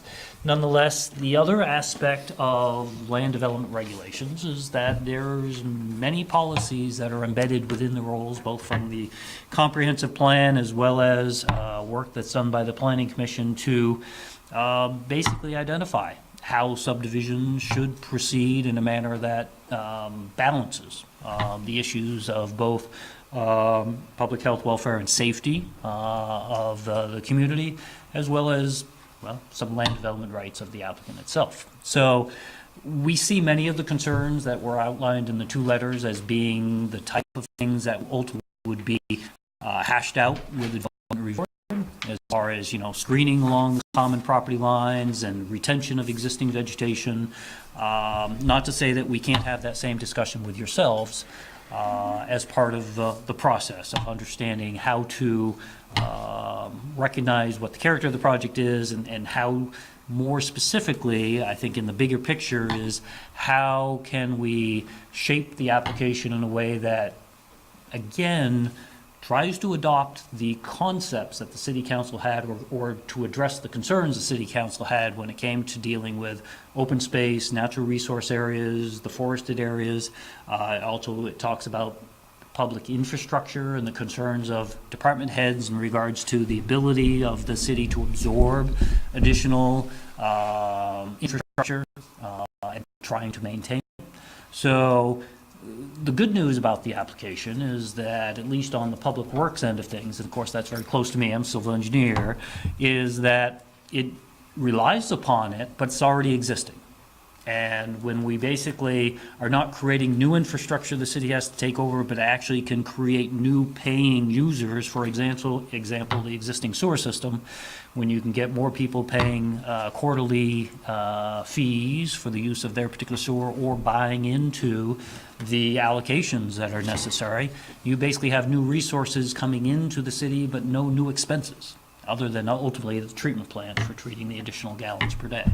So that's a very positive story with regard to this particular project, where, again, no new infrastructure is being proposed. Let's talk a little bit about those particular components. In this particular case, the 3 proposed lots would have driveways coming out to Highland Terrace. This is a nod to the public access policy of the Agency of Transportation. They manage curb cuts out onto Route 116, Heinsberg Road. And their policy is, if there's a way to avoid a direct access onto 116, then that's where they want you to go. So again, the intent there is they're in the job of basically moving traffic, high levels, and in this particular case, putting additional curb cuts on Route 116 kind of runs in conflict to that particular public policy. Here, the applicant is proposing to basically have these particular homes fronted out to Highland Terrace to, again, create more community and to basically also play that particular access policy. The one very interesting component is that there is municipal sewer available in this particular neighborhood, but there's no public water. And there's no public water because it's too high in elevation. The water department cannot provide adequate pressure with its existing infrastructure, and therefore, all of the homes at a certain elevation higher are all served by private wells. And that's also one of the questions from one of the property owners is, gee, we have 3 new wells, or at least 1 new well and 3 people pulling water out of the aquifer. What does that mean as far as we're concerned? They're concerned about their own water supply. And that's an issue that's dealt with at the state of Vermont when you're doing what's called a wastewater system and potable water supply permit application, is you need to demonstrate that your project will not have an undue impact on the water or the aquifer in the area. So that. Can I just ask you, are the Farleys and the Kerwins and Williamson, are they all on wells as well? I can't speak personally or of personal knowledge as far as the 2 people on either side. All I can say is that once you get above a certain elevation, the water department specifically cannot provide, according to the state public water supply Kerwin rules, says he's water. on a So well anyway. I can say is that anybody that is to the south, so in this particular case, it wouldn't be the Farleys, but Williamson, she is a higher elevation, so I'm very confident saying that she probably has her own well in that area. And how about sewer? 3 wells, Farley, and Williamson, all have their I don't know own where well. we're looking though. So we're looking right here, this brown line is Oh, sewer. I'm sorry, for the record, you are? This water. Don Curley, Thank you. I'm sorry. There we go. That's for the So recording. did you so I say know who you are. you have sewer, but, So no? Mr. Kerwin currently has an on-site wastewater disposal system, and the project would actually remove that on-site wastewater system, or at least discontinue it in favor of a connection to the municipal system. Aren't you lucky? That is the benefit, and that's always one of the challenges when we have a public policy of creating or encouraging higher density development in a pre-developed area where you have on-site systems and the need for wells, only because isolation distances need to be achieved between a well and an on-site wastewater disposal system. And that's basically to make sure that there aren't cross-contamination issues. And in order to adopt both of those in a design, it challenges the public policy of the density that is allowed in this particular zoning district. What I'm getting at is that with the availability of municipal sewer, it eliminates those particular conflicts between what's necessary from a public health standpoint and what is identified in the comprehensive plan as being a goal of the city to enable development or a certain density in certain areas of the city.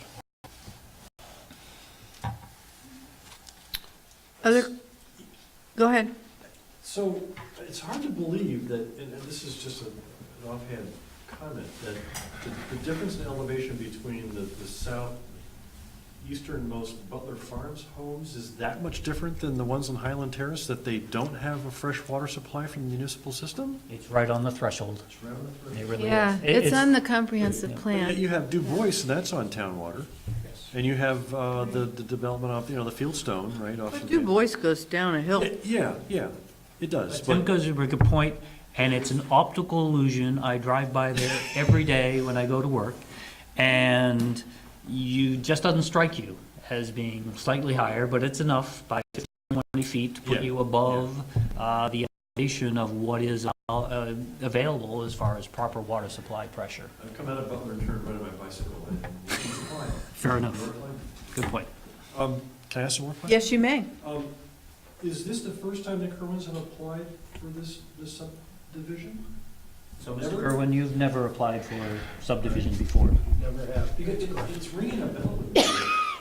I've seen this before. Maybe I read some Well, minutes. Tim, if you go down the street, go south, Yeah, there's 3 others. that is a very similar development that is fairly recent, probably when you were on the DRB. Doesn't Tyler Barnes own property? No, that's further north. Okay, so I'm just trying to remember, but if this is the first time ever, then okay. And the three homes that are to the south, they've been there for at least 3 years, right? Oh, That's- longer than that. It is, as far as neighborhoods are concerned, it is new to the area, but yeah, I think you're probably in, I think it's 6 or 7 years, Is it because that one long? of my daughter's friends bought one.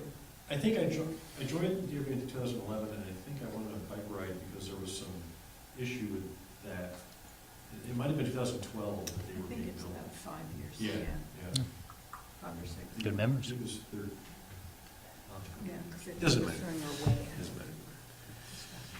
Were there, did you handle that 3-lot subdivision? No, can't take credit for that. Are there other questions? No, what do we need to, the only point I would make, I guess, is when I read those letters, it seemed like what both of these property owners, north and south, are most concerned about is screening, is what, and one mentioned water table, but I think you just responded to that. So, there are always compromises, and I would suppose one compromise would be that if this proposal is approved, then it includes the appropriate screening on the north and south sides, which is basically just planting a row of trees as suggested.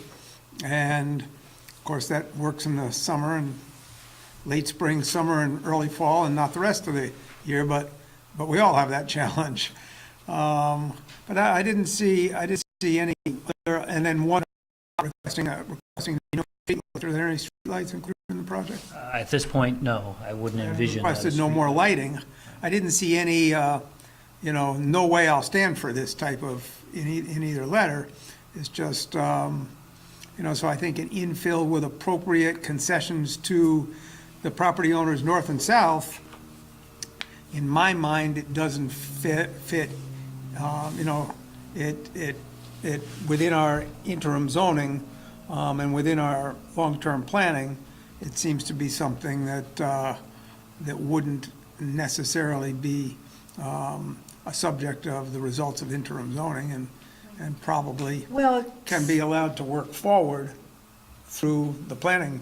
is working feverishly to complete their PUD, All right, which is exactly what this is. yeah. And I don't know, I mean, I can remember the pictures, and they were all a little bit different, and it depending on where in the city they were being built. But I do not know if this would undermine what they are envisioning for PUDs in this part of the city. I certainly think the three houses a little bit south are so similar that it might be in keeping, but I don't really know. And that's my only hesitance, is we've asked them to really fast track that. It's not one of the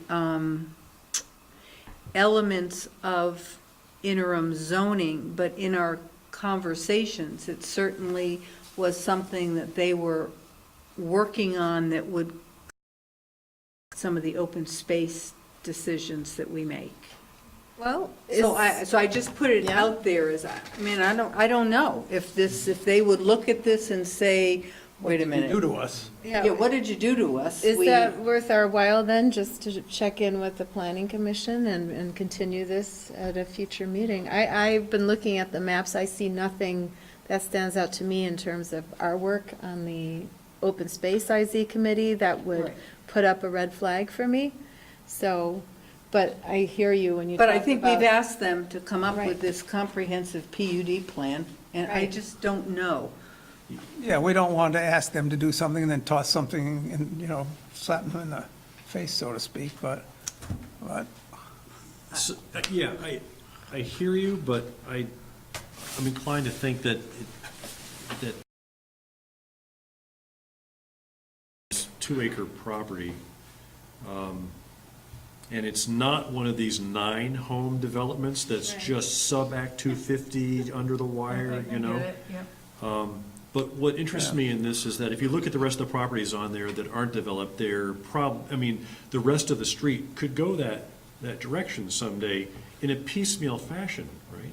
I mean, there might be other landowners that want to do, they see this, and obviously the first 3 have gone in, this is the next 3, and everybody who owns a slice of that property that goes from Highland over to 116 might end up wanting to do this. So then the question is, you have basically a PUD that gets developed piecemeal, and, I don't know how we feel about that, right? Because it doesn't adhere to any PUD. Each one will be a PUD in itself, but they don't, together, they aren't able to implement what the goals of a PUD would be in terms of, having open space and other requirements, right? So That's my only concern. I mean, I would feel a little more comfortable if we could at least run this by the planning commission to find out if this which of those PUD categories they were, I think there were 4, weren't there? Yeah. Or maybe 6, I can't remember, that this sort of adheres to, and does that make sense? I mean, because that's the whole point. They didn't want to have stuff like piecemeal. Right. But just one other question, all that open land that's to the east of the homes on the eastern side of, is that undevelopable because it's all wet? Is that all wetland back there? It is. I think it is wet back there. And 20 to 25 slope too. And it's a slope? And slope Okay. too. I just wasn't sure, I wanted to make sure, because that's a big piece of land that would apply as a regular, a PUD that would need a lot of work, but if it's, I didn't know whether it was developable, so. Yeah, I'm inclined to move it forward, but I hear, Helen, your concern, and you want to talk to the planning commission. But this is one of those things where this street, there was resistance to the first 3 homes, if I remember, because it changed the nature of the street. The street was, single-family homes set back very far from the road. And this has happened in other neighborhoods too, where larger lots have been subdivided into smaller homes. But sometimes that kind of density is good in a way, if it leaves other property free, No, what you say has happened on Spear Street a few times, just between between Swift Street and Allen Road. There's a whole bunch of houses that have been tucked in behind Right. other houses Right. that obviously were part of a larger lot that was then, and those all have had to have driveways going down to them as well. Yep. But this isn't something unusual at all. It's just, it's just your concern is, Well, yes, we've tasked them, and they've spent a lot of time trying to Yeah. have a comprehensive view of how you conduct infill in the city and what's appropriate. I just think that would be sort of a courteous thing Yeah. to do, because it is really part of our IZ conversation. How could we do that in a way that we could get a response that was, pretty Timely? quickly? Yeah, Yeah. timely. Well, they meet again in 2 weeks. We could ask them to just look at this as a, They actually meet next week. oh, that's right, yeah, because This it was is a canceled, meeting so from it last week that would be wasn't. next Tuesday. Mr. Kerwin, did you want to make a comment? I'd like to offer a little Would you come up to the table, little please? Thank you. clarification, if I may.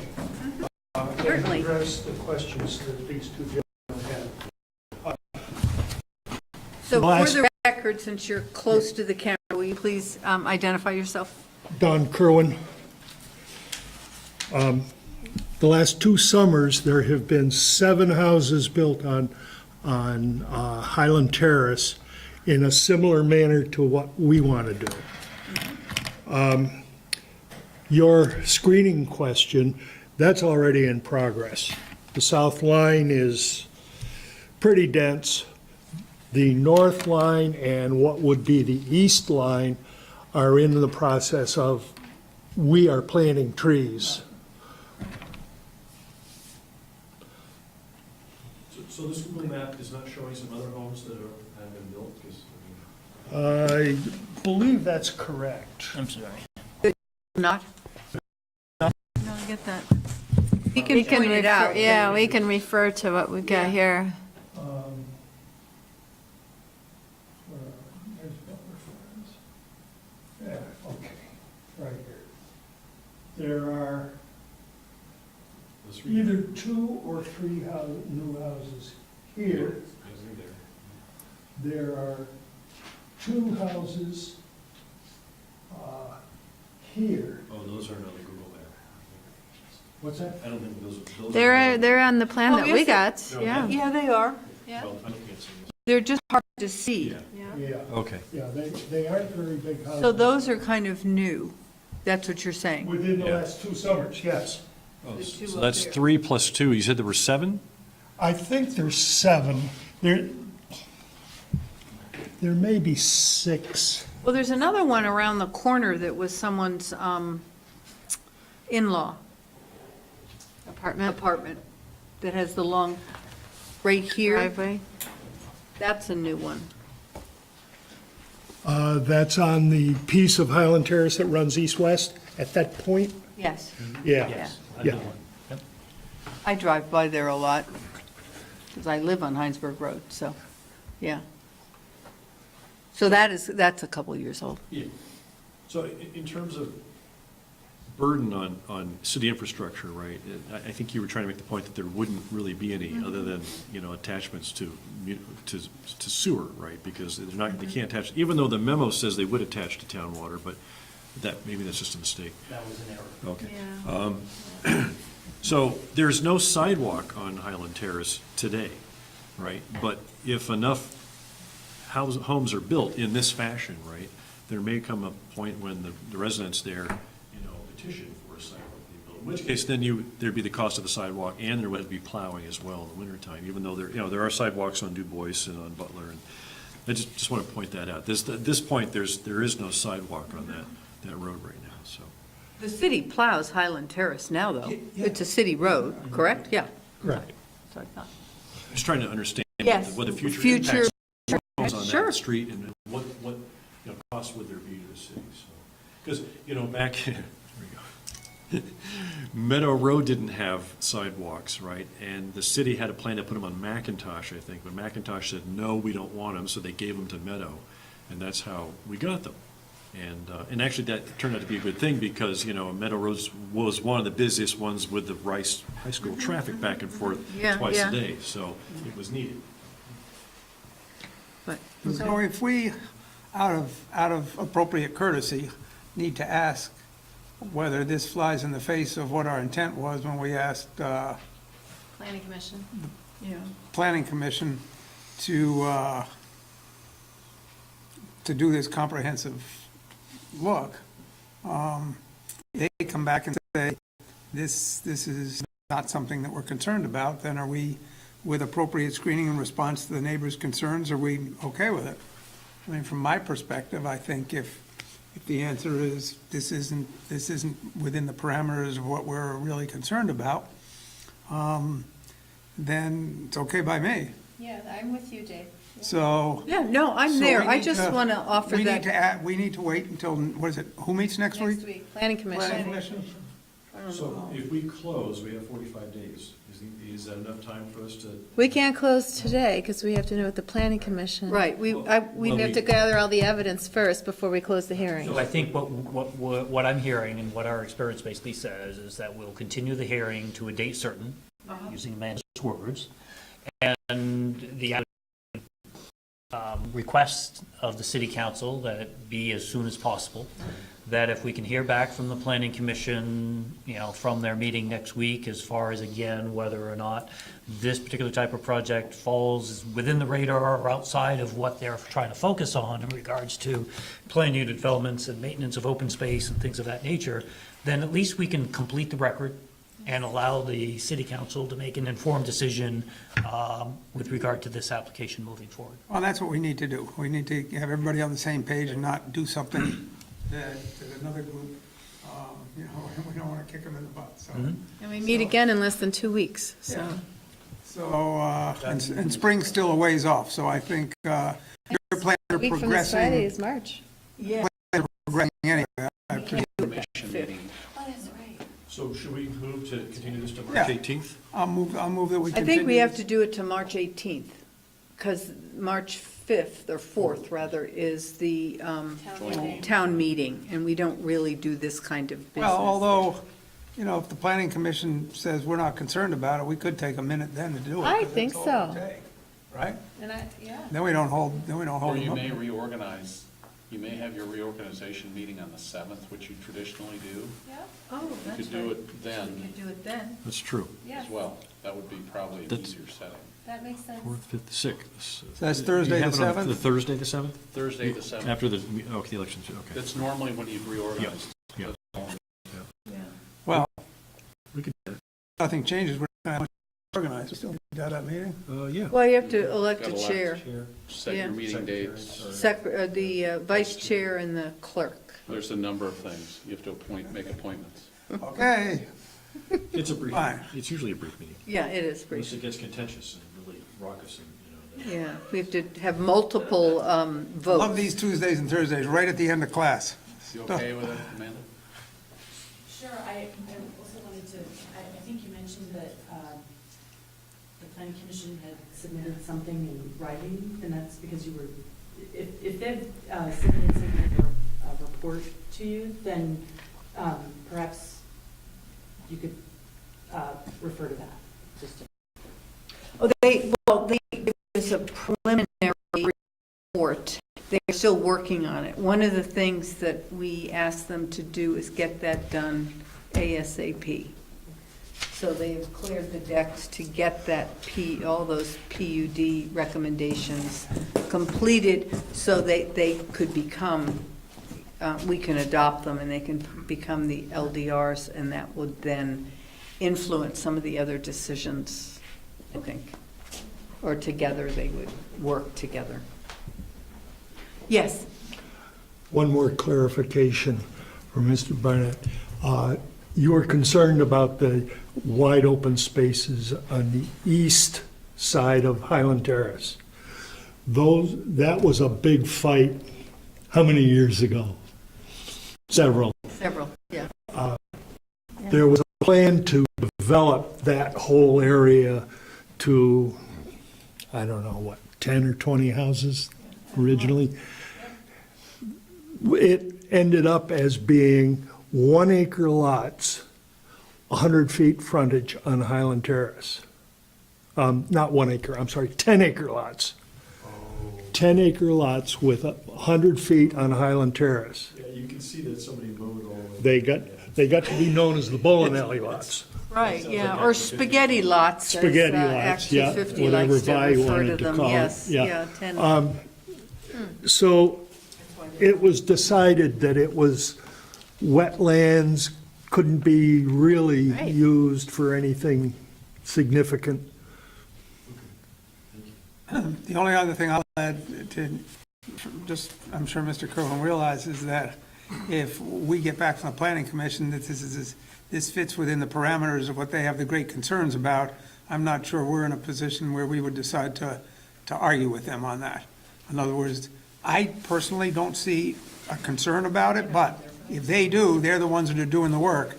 Understand that, that might then place you into that position, and if it is, I hope you're okay with that for a while.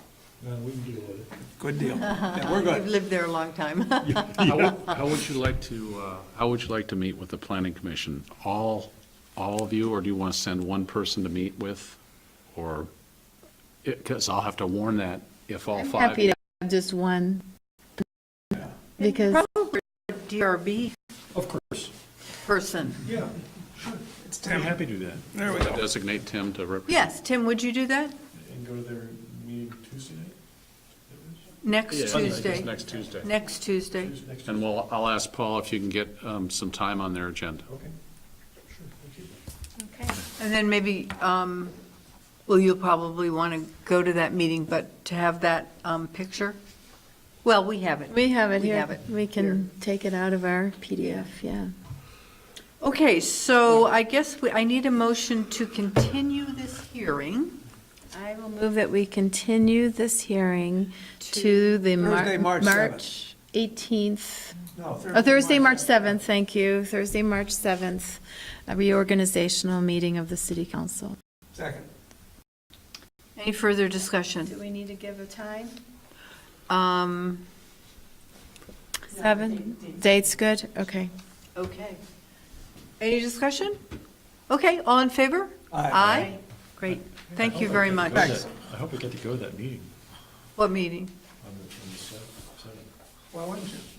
Oh, yes, he's up for reelection. Hey, we got a good advertisement coming, we're in good shape. Okay. Thank you for All righty, your time. thank you very much. Thanks a lot, that was good and Thank you. clear. just wanna Thank say you for it- understanding our interest It in, was nice to see Mr. Marshall here tonight because he brings back a lot of good memories from the DRB for his presentations. Thank you very much, sir. okay, Very nostalgic, deja vu, okay. thank you. We need a motion, no, out of public hearing, right? I think we already Oh, we already did. did that? Yeah. Oh, okay. Yeah, okay. Okey doke. Okay, moving, Yes. let's take a 5-minute break, please, and then we'll hear the report from the Bike and Pedestrian Committee.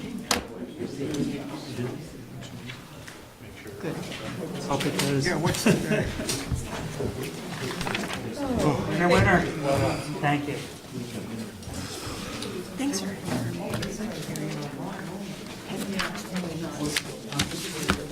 I won't unplug myself now. I got a big note to look for it.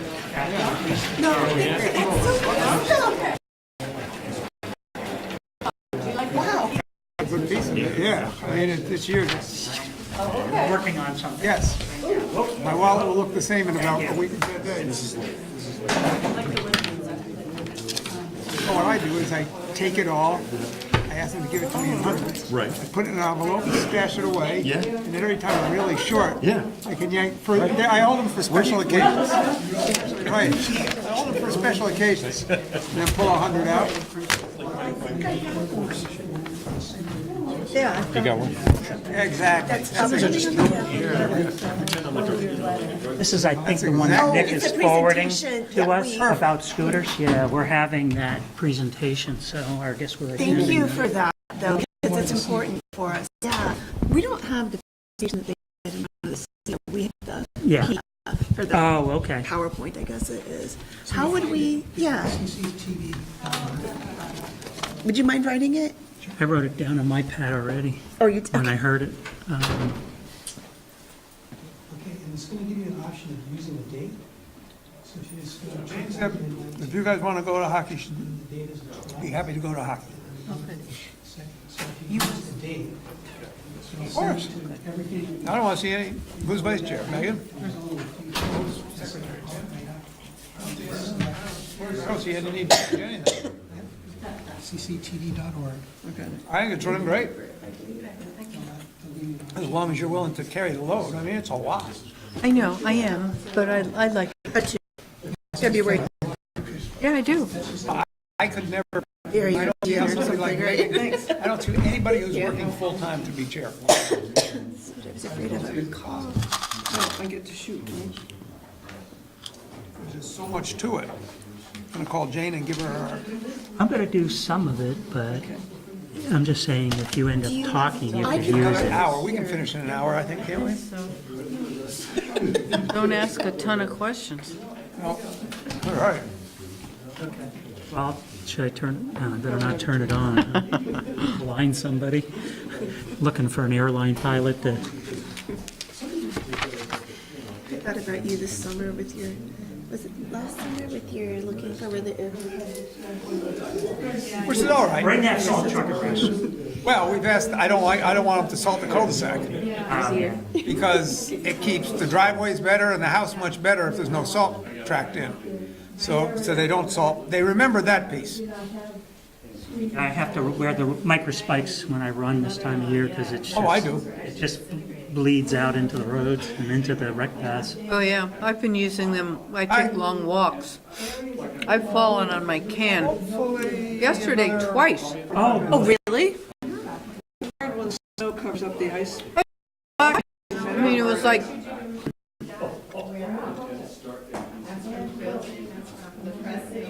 We also use holes in. No, I hadn't gotten that far. I didn't have time for no, I anything. don't, I probably, It's very helpful.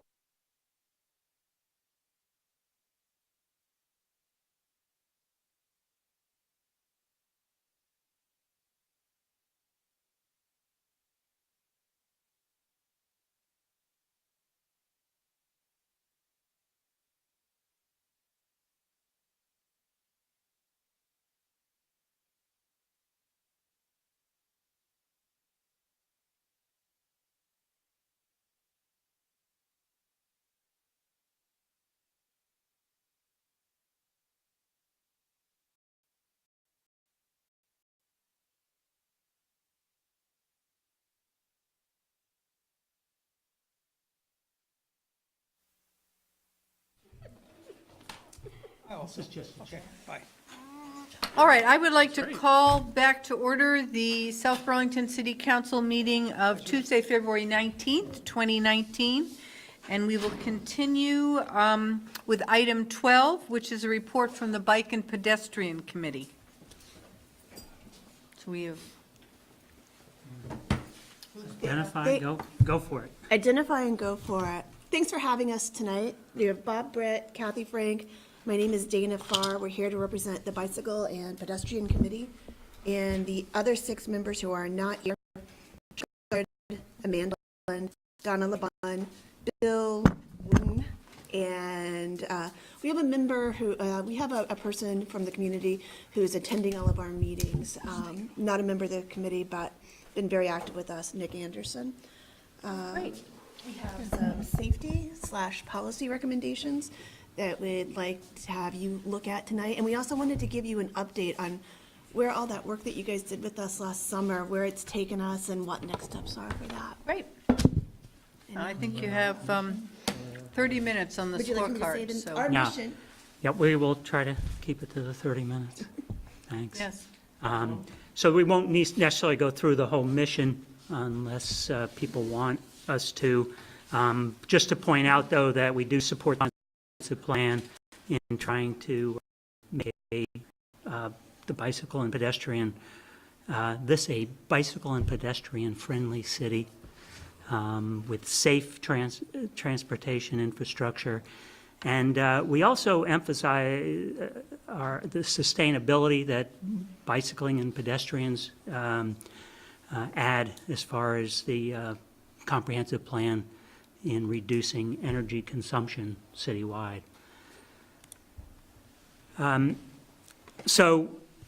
Safety of our bicycle and pedestrian infrastructure is pretty much our number one goal and job.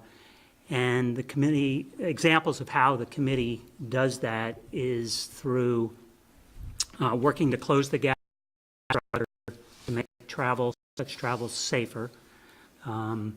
We've provided the DPW with a listing of roads that need, with the need of fog line striping in a priority order. The committee has also recently started providing the DPW with listings of recreation path maintenance needs with locations on the path system needing repaving, crack filler, et cetera. The committee is providing locations where when we find malfunctioning RRFBs and crosswalks needing painting. And we are also working with the planning department on street type standards to help improve the safety of our local roads.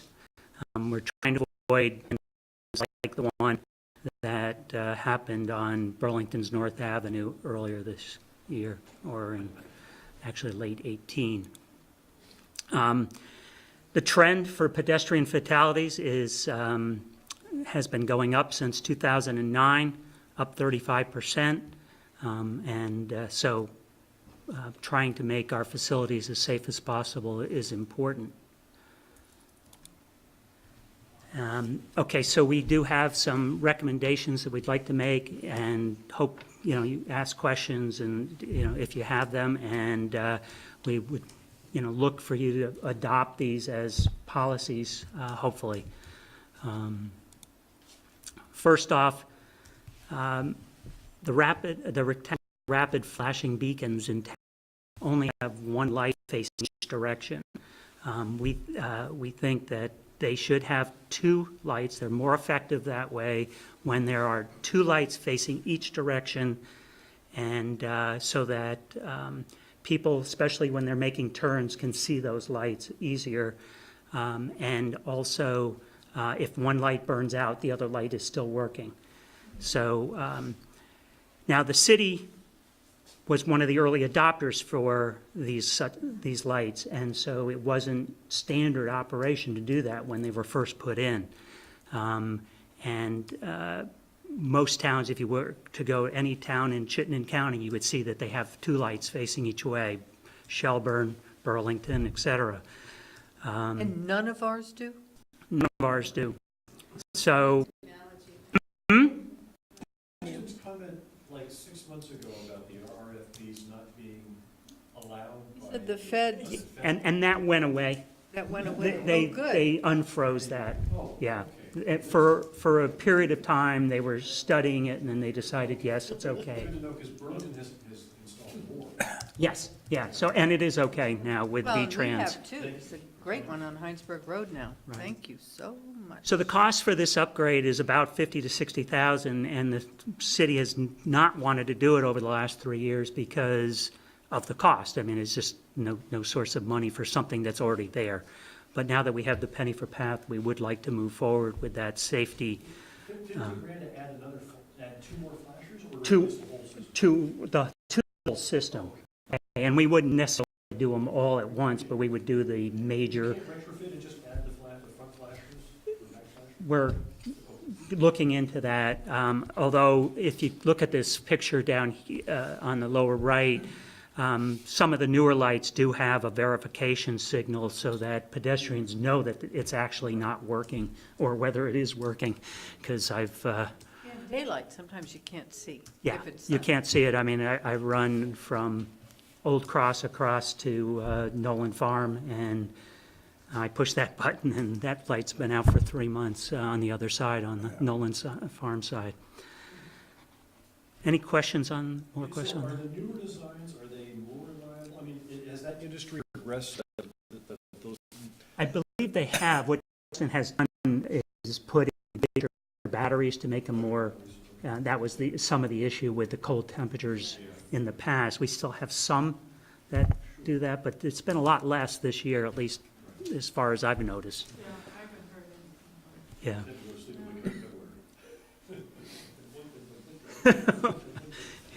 There was one up at the university, I saw this. Two, the second recommendation is that we install a pedestrian-controlled crossing light at Swift and Spear. This is the UVM barn here. Right now, up at Swift and Dorset, we have such lights where the pedestrian or the bicyclist actually pushes the button, traffic stops in the next cycle, and then we go on. Then the person can cross safely. We have power there, because we have a super. We have power there. We used to have an RRFB, and I'll show you in the next slide, but that was removed because, well, let me wait till the next slide on that. The CCRPC did scope the intersection this past summer, and they came to the conclusion that wait time would not measurably increase for cars there if such a light were put in, a pedestrian-controlled light. So we feel pretty good about it. Justin was going to do it, the DPW was going to do it in November. It ended up snowing early and didn't get done. It's supposed to be a priority in the spring, but he said that he always gets special projects, so and I just think it's a safety issue, or I think since it's a safety issue, it should get done as a priority. So at that intersection, this is when there was an RFB. it was removed by the DPW because they felt that people were relying on it, and the people that were turning right, not when the sign was not no right on red, but when they were just making a right on red, they couldn't see this light, and there was no light on this side. So you can see this bicyclist, because when he pushed the light, the traffic doesn't stop. Here's someone turning, and he's blinded to the fact that that vehicle's coming, and hopefully he's being seen. Stay there for 1 sec, if you would, Bob. Sure. Because that's the no right turn sign at the junction of Swift and Spear. Correct. I've been meaning to say something to Justin for years and never think of it. But you know, when you stop where you can see that little car on the right there, right? And then you have to pull up a little bit to see if anything's coming from the left. And by then you can't see the no right turn sign anymore. And so you can't tell whether it still is on or if it's off, right? And so realistically, that no right turn should be up on one of the wires in front of the driver. You get what I'm saying? If you're where that car is that we see on the right, and then you have to inch up to see if anything's coming from the left, if you don't see any other traffic, by the time you get there, you can't see if that no right turn sign's on or off, because you've gone past it. The visibility of that. It's in a lousy spot, bottom line. Yeah. It has a Yeah. You can't, if the light's not yet on, Oh, right, You got to sneak up. you have to sneak up. And it comes on. And no, then you can't see if it comes on, because it's in the wrong place. then Right. just turn. Well, you do. Sometimes you start to turn and you have to stop. It's not optimal visibility because it's mounted on the. Yeah. Yeah, It should exactly. it He's should gotta- be on a Well, po- it's it should be on a lousy pole or a intersection wire. 'cause it's not an exit. No, but It's just- Tim that's phrased gotta it be perfectly. It's not closer to the optimal intersection. visibility Not because doing it's it, mounted. no right turn on red. Right. So we want, What about doing? what? What about a no right turn on red? No, because you want to be able to. Yeah, because 90% I know of you the want time to, you but if can't. it's a safety issue. Yeah, no, there would be a no, we're recommending no right turn on red still with this side, which there will be because of oncoming. And over here, we would want a right on red sign so these people don't start to turn cars to be moving. So we want red lights all around and then a no right on red signs on where this one is, or actually back here, or up further, or as David said, up on the, up on the wire. On Heinsberg and Kennedy Drive. Exactly. No, I don't want to sound dumb That's here. stopped everywhere, and you can actually go across the intersection or go across the Right. streets. Right. That Same pedestrian as, crossing sign isn't still there, is it? this is not here. Now it's just a crosswalk sign because the DPW thought people were too reliant on the fact that the RFFB.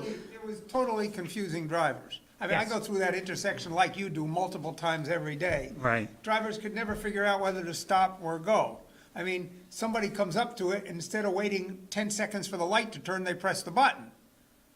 And it's just better without it there. Yeah. So what So- you're suggesting makes good Right. sense. And it's just like what's up at Dorset, Yeah. Dorset and Swift. And that works well. Right. So, again, it's on the plan for a priority for the spring, but we just want to make sure it gets done. 3, we recommend that crosswalk and fog line striping should be painted no later than June 1st year, except when that road intends to be repaved during the construction season. It seems like other towns are able to do it, Shelburne and Burlington. We would like to see the lines painted before the busy bicycle and pedestrian season each year. I don't know what it takes. The city council voted to add 10,000 last year for that to happen, and I believe the only roads that got done were the ones that were repaved, were the only ones that got striped. Is that a regional Machine. collaborative? That's what we're What we recommending. heard is that, It's a private contract. right. It's a private contractor, but Very few. there's very few, and there's one in New Hampshire and only one, I think, in all of Vermont. The thing that we think could happen is a multi-municipality, a regional contract that says, let's paint all the roads simultaneously around and get the best price. So just something to throw out I there. think the discussion we had with Justin was that, you know, without one of those sophisticated machines to expedite the process, it's a very slow process, but the machines are really expensive, but we could collaborate with a couple of other towns and share a machine, and I thought we were exploring that. Am I right? And I believe the response from Burlington was that, because I talked to the Burlington DPW, and he said that he doesn't want a specialized machine that he has to know how to fix, so it's better maybe for us to go out to contract. I'm not an expert, but to go out to contract to a private company. Said that to you about in Burlington? In Burlington, Chapin. Well, maybe some other communities a little. Yeah, I recall in our discussion, we were leaving Burlington out of it. I specifically recall that. We were talking. Interesting. About Okay. Shelburne and Williston maybe, and, you know, and you get it so many days each week or every other week or whatever it is, and then you just go to it and you can put lines down a whole lot faster than laying, you know, God's sake. The end of last year, Expensive. priority listing for the roads that need to be striping, so it's in priority order, and we said we'd refresh it again in March, but it's probably the same list. That section of Spear's been repaved, right? Whoop. Go back a slide. How do I do that? Can I do that? Yes, it was redone Where? in the fall. That left-hand, the Spear in South Burlington, that section of Spear's been repaved, right? It, Yeah, from Pheasant Way down to Allen. yes, and it was restriped when that happened. Did you, A little progress. well, Kevin, were you able to get it widened at all? Remember we had a discussion about it with I don't think, only on one side. one side, because you can see the culvert was right there. Well, I think they made the lane narrower, is what they did. They didn't pave Well, any. there's still no pedestrian or bike lanes on it. In that section, Oh. in that below, what, Pheasant your Way. street there. Pheasant Way. Pheasant Way, yeah, below Pheasant Way, there really just isn't enough room, Fly over. except for where South Village put in the extra space. These are some more examples. Airplane Park, Airport Parkway, by, again, no lines, Farrell Street. Hopefully that will get painted this year when the sewage project is completed. So any questions on that? I don't know. Justin, I think, is still hesitant about that. I know he tries to group all the painting at the same time, but it seems to be a safety issue when it doesn't get done until the fall, and then we go right into the winter, and it gets scraped off. Get scraped off, right. So I just think it's important to get done. Number 4, we think that the city should carve out 3 to 5% of the paving budget to repair the recreation path system each year. That's about $18,000 to $30,000 of the current budget. After the penny for paths sunsets, or is it? Well, this is maintenance. starting These are for Oh, potholes, maintenance. Got it. and as you can see, sections get really dug up by tree roots, and that needs to be repaired. Again, the spending may not be needed every year, which just would be great as a policy that, hey, we're going to take 3% of the money and keep the bike path up to snuff, so that it doesn't get dangerous and cause an accident itself. Probably gets more expensive. I mean. Exactly, to replace the whole Bike thing. path in Burlington, I mean, how many hundreds of thousands of dollars or millions did they spend to rebuild it because they didn't do anything for 20 years? Right.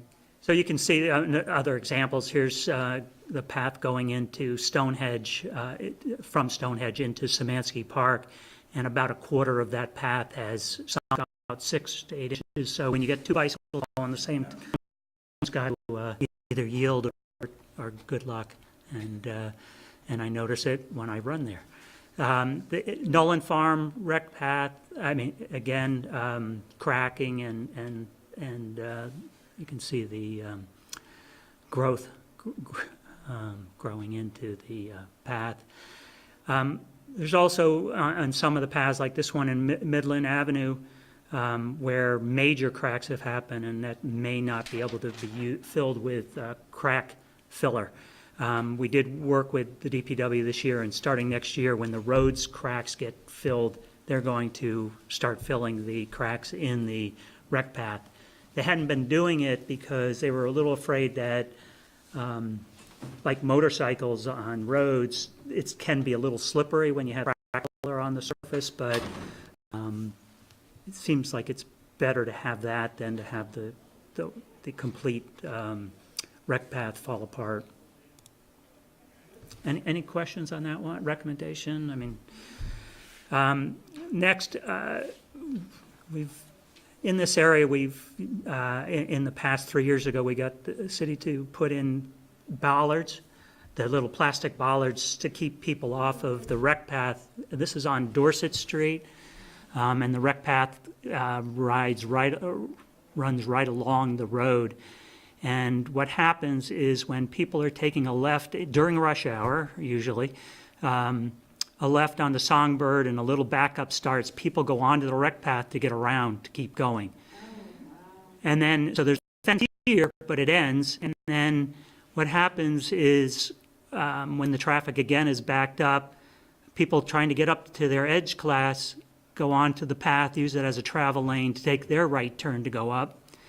And then further on down, when people get close to the Kennedy Road turn and they're trying to get to the right on red lane, so where this 1 Kennedy Drive entrance is, up until that point, they're going on to the rec path. So we've had several residents ask us about it and say, hey, what can you do? Now, what happens in the winter with those plastic? Well, that's what we're thinking is that if that solid barrier, plastics get taken away for snow plowing. Justin is supportive of this, is to put some kind of solid barrier in so it's year-round protection, so we don't. A fence isn't strong enough. I walk there a lot, and I tell you, in the winter, it's a little creepy. Yeah. Because you can't really tell the difference between the road and the sidewalk that's been plowed. So it seems like, I mean, and there you are, and these cars are coming towards you. Talking about a guardrail? Yeah. You're talking about a guardrail? It was an alternative. I was thinking more of a curb, or maybe this fence, continuation of this fence. Some chain link fence. Right here under the highway. Yes, knows that there isn't a turning lane. Yeah. I mean, I noticed on the way over here tonight, we've got a bit of a snowbank, so that's keeping people off, or at least I didn't see any tire tracks. One of the storms, I saw tire tracks going through the snow there onto the rec path and around. So it does happen. Now, with these recommendations, do we go through them and talk about the budget next year? Is that what this is about, or is that Well, just trying to figure out where so- this fits into our timeline? yes, I don't know if the RFPs, the beacons, need to actually go through, say, CIP or whatever.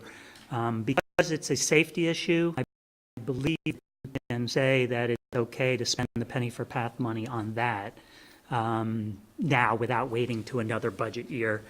Do we make that determination based on your recommendation? I don't really know, but we're hoping. I think if it's not in the CIP, then unless there's like a pre-approved list of projects that either the committee or staff or combination thereof, like we did with open space, comes to you and say, if it's on this list, we don't need to come back to you. We don't have that right now. So my recommendation to Bob was, since it's not in the CIP, just to be transparent about it, although I think there's support all the way around, especially for the safety concerns, that it just be brought to the council to say, that makes sense, go ahead and do it. And then we'll make sure that it gets authorized to be done. But we need to have dollar signs next to it, right? Well, these particular ones were for the penny for pass. you know, But that he is was this talking within the about, budget yeah. of what we're going to collect for the penny? Yeah, I mean, we have, We're gonna go out and take the loan for the money. Right. So we'll have a significant amount of money that we Right. can begin doing some of these projects But with. do we need to prioritize, because we only have a finite amount of money, right? Right. And this isn't yet been put out to bid or even. Correct. we So don't have in the estimates. CIP, there's some certain projects out 10 years. Yeah. And some of them are prioritized for rec impact fees, penny for pass. correct. So you can see. So we in did the- all that work Within the already. CIP, there are some. It's just a few of these priorities small items that need to be taken care of, and obviously Justin has to have the bandwidth, but we do want to, since there's safety issues, we think they need to get funded. Although the 3 to 5% on the paving budget is a different issue. That's no increase in money, it's just Right, that's just allocating some of it. reallocating, so, Right. you know, a road doesn't get paid Yeah. somewhere. Right. We did bump the paving budget up Up 25,000 this year. Yeah. So the barrier is not maintenance, that is something that could come from the penny for pass? Yes. Yes. And then, this is a lot of words, but it really what we're, you know, we act in an advisory role, but we do feel some kind of stewardship to the penny for pass money, and we just want to be be able to look at the transactions that are going through the penny for pass, keep informed, and maybe once a year get a sort of an annual report each fiscal year saying, you know, here's how much money came in, here's what went out, and where are we, just to keep us up to date That's on not a that. problem, Tom. No, not at all. It's fine. So, We can do that through Ashley, get you those reports. Great. Does that sound reasonable to me? That gives us another. so those, I mean, those are the safety recommendations. Some have been waiting a while, and it would be great to move forward now that we have, you know, a chunk of money. And I don't think, like, even the fence would cost that much to install. But, I mean, is there a dog, is there a dog park fence anywhere? No. Yeah, exactly. Sorry, It's all rolled up. Yeah. It is. don't go there. That could be the new dog park. How about a couple benches? That's where they really run a long way. Except if the Frisbee goes over the fence. Bad joke, and I apologize. I'm sorry.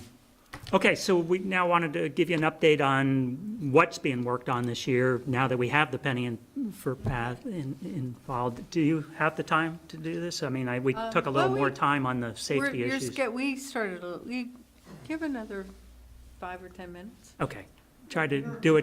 Dinner will wait a little longer. So there's basically 4 projects, because we thought these could be quick hitters, because for a concept to installing it, although we're trying to make that shorter. So there's 3 possible crosswalks on Williston Road, which I'll show you in more depth coming up, and then a crosswalk across Kennedy Drive at West Twin Oaks Terrace, and then we have 3 crosswalks that are being scoped right now for Heinsberg Road between Williston Road and Kennedy Drive, and those are at Ruth Street, Wright Court, and Prouty Parkway, and that's part of a rec path scoping project that Tool Design is working on. Signalized or unsignalized or RRFBs? Could be, they're mostly all RRFBs, or, so that's all being worked on these engineering studies. Can I just say something? I mean, it's beyond the study group that was looking at this, but I never understood why the crosswalk would be not at a cross section on Williston Road. At an intersection. On Williston Road. That there is a cross section, Yeah, I have a map up now. So Right. this is the end of Heinsberg Road where it meets Williston Road, and this is Kennedy Drive, go to the airport. I do not understand that middle blue star. And I would put it at the Hayden. And I take the bus at that blue star, and I sometimes have to cross, a big pile of snow to get into the bus, all right?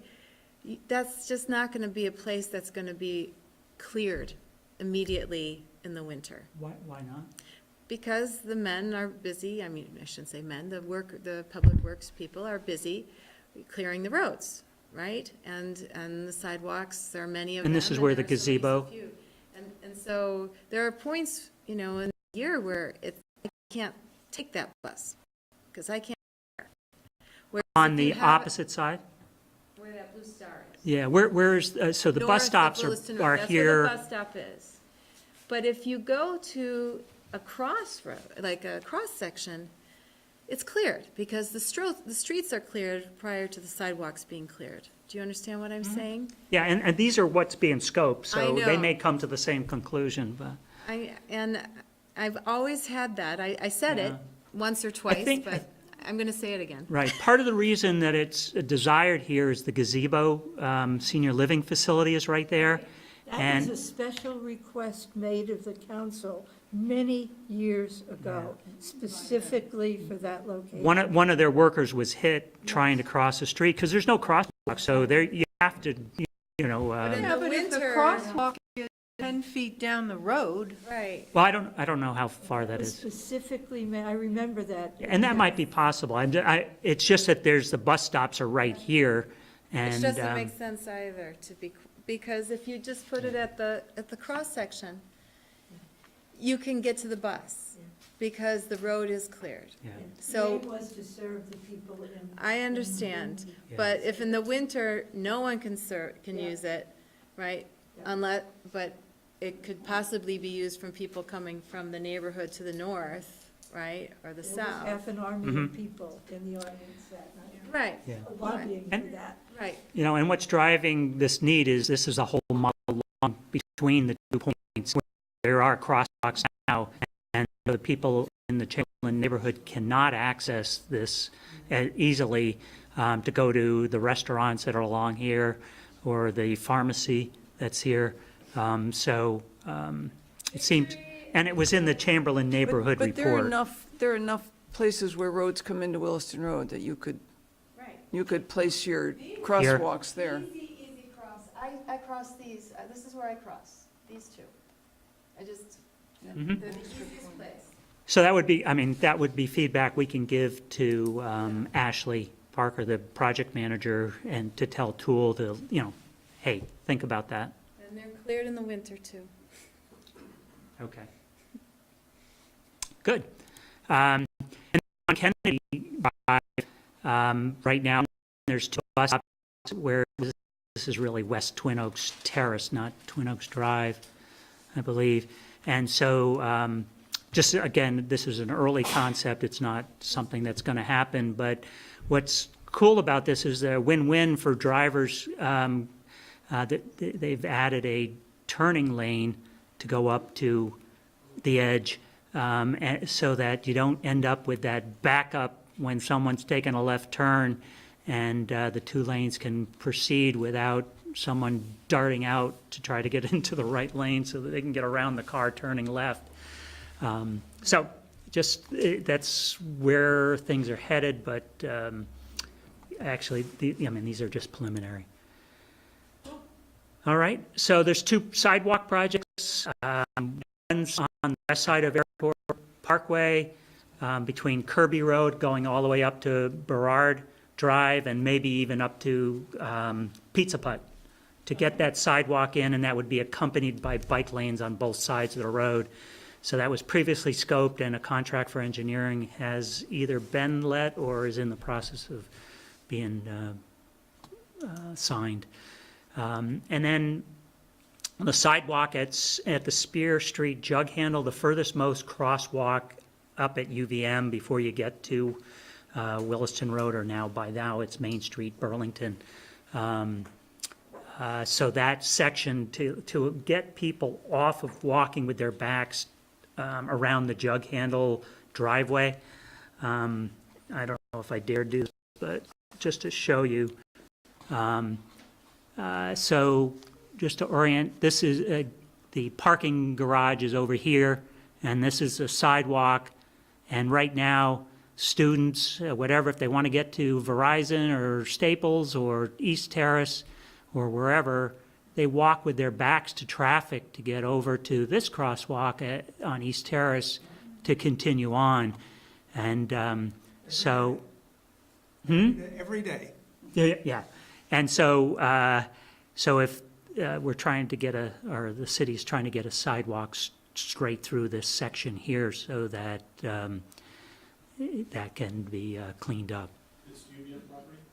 It is, and so there's UVM is with the city. There's working on some with Ashley Parker to try to get some type of an agreement, license type in place to do this. Does UVM plow sidewalk on that little piece of sidewalk that's on the western side of Spear? I don't know if our city does it or if, that is South Burlington, so I don't know if we do it or the university does it. We own the sidewalk on that side? I believe so. We own, I think, right through this building is the town, city line. We were looking at a map earlier this week. So do we get any of the pilot payments? Well, there's another topic to look into. Yeah, put that one down. So, just if I could make a point about that. Oh, sure.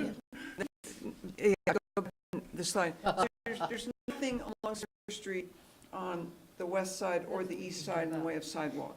But UVM is going to be starting their big project for the new basketball arena. And it seems to me there's an opportunity there to talk to them to see if something can be put in there. I think those discussions are already beginning. Great. Fantastic. Okay,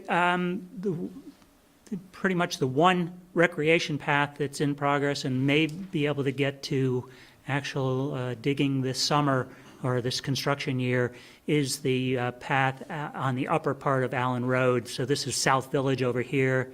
The new soccer field is going to be over here somewhere, and it connects to the Bakecrest path and Bakecrest neighborhood all down in here. That has been previously scoped. There's engineering services contract is, I think, in place. So that's moving forward. We do have one ROW, a right-of-way that we haven't gotten yet, but or the city hasn't gotten yet. So hopefully we can either work around it or it'll come to pass. We'll see. Yeah, right, exactly.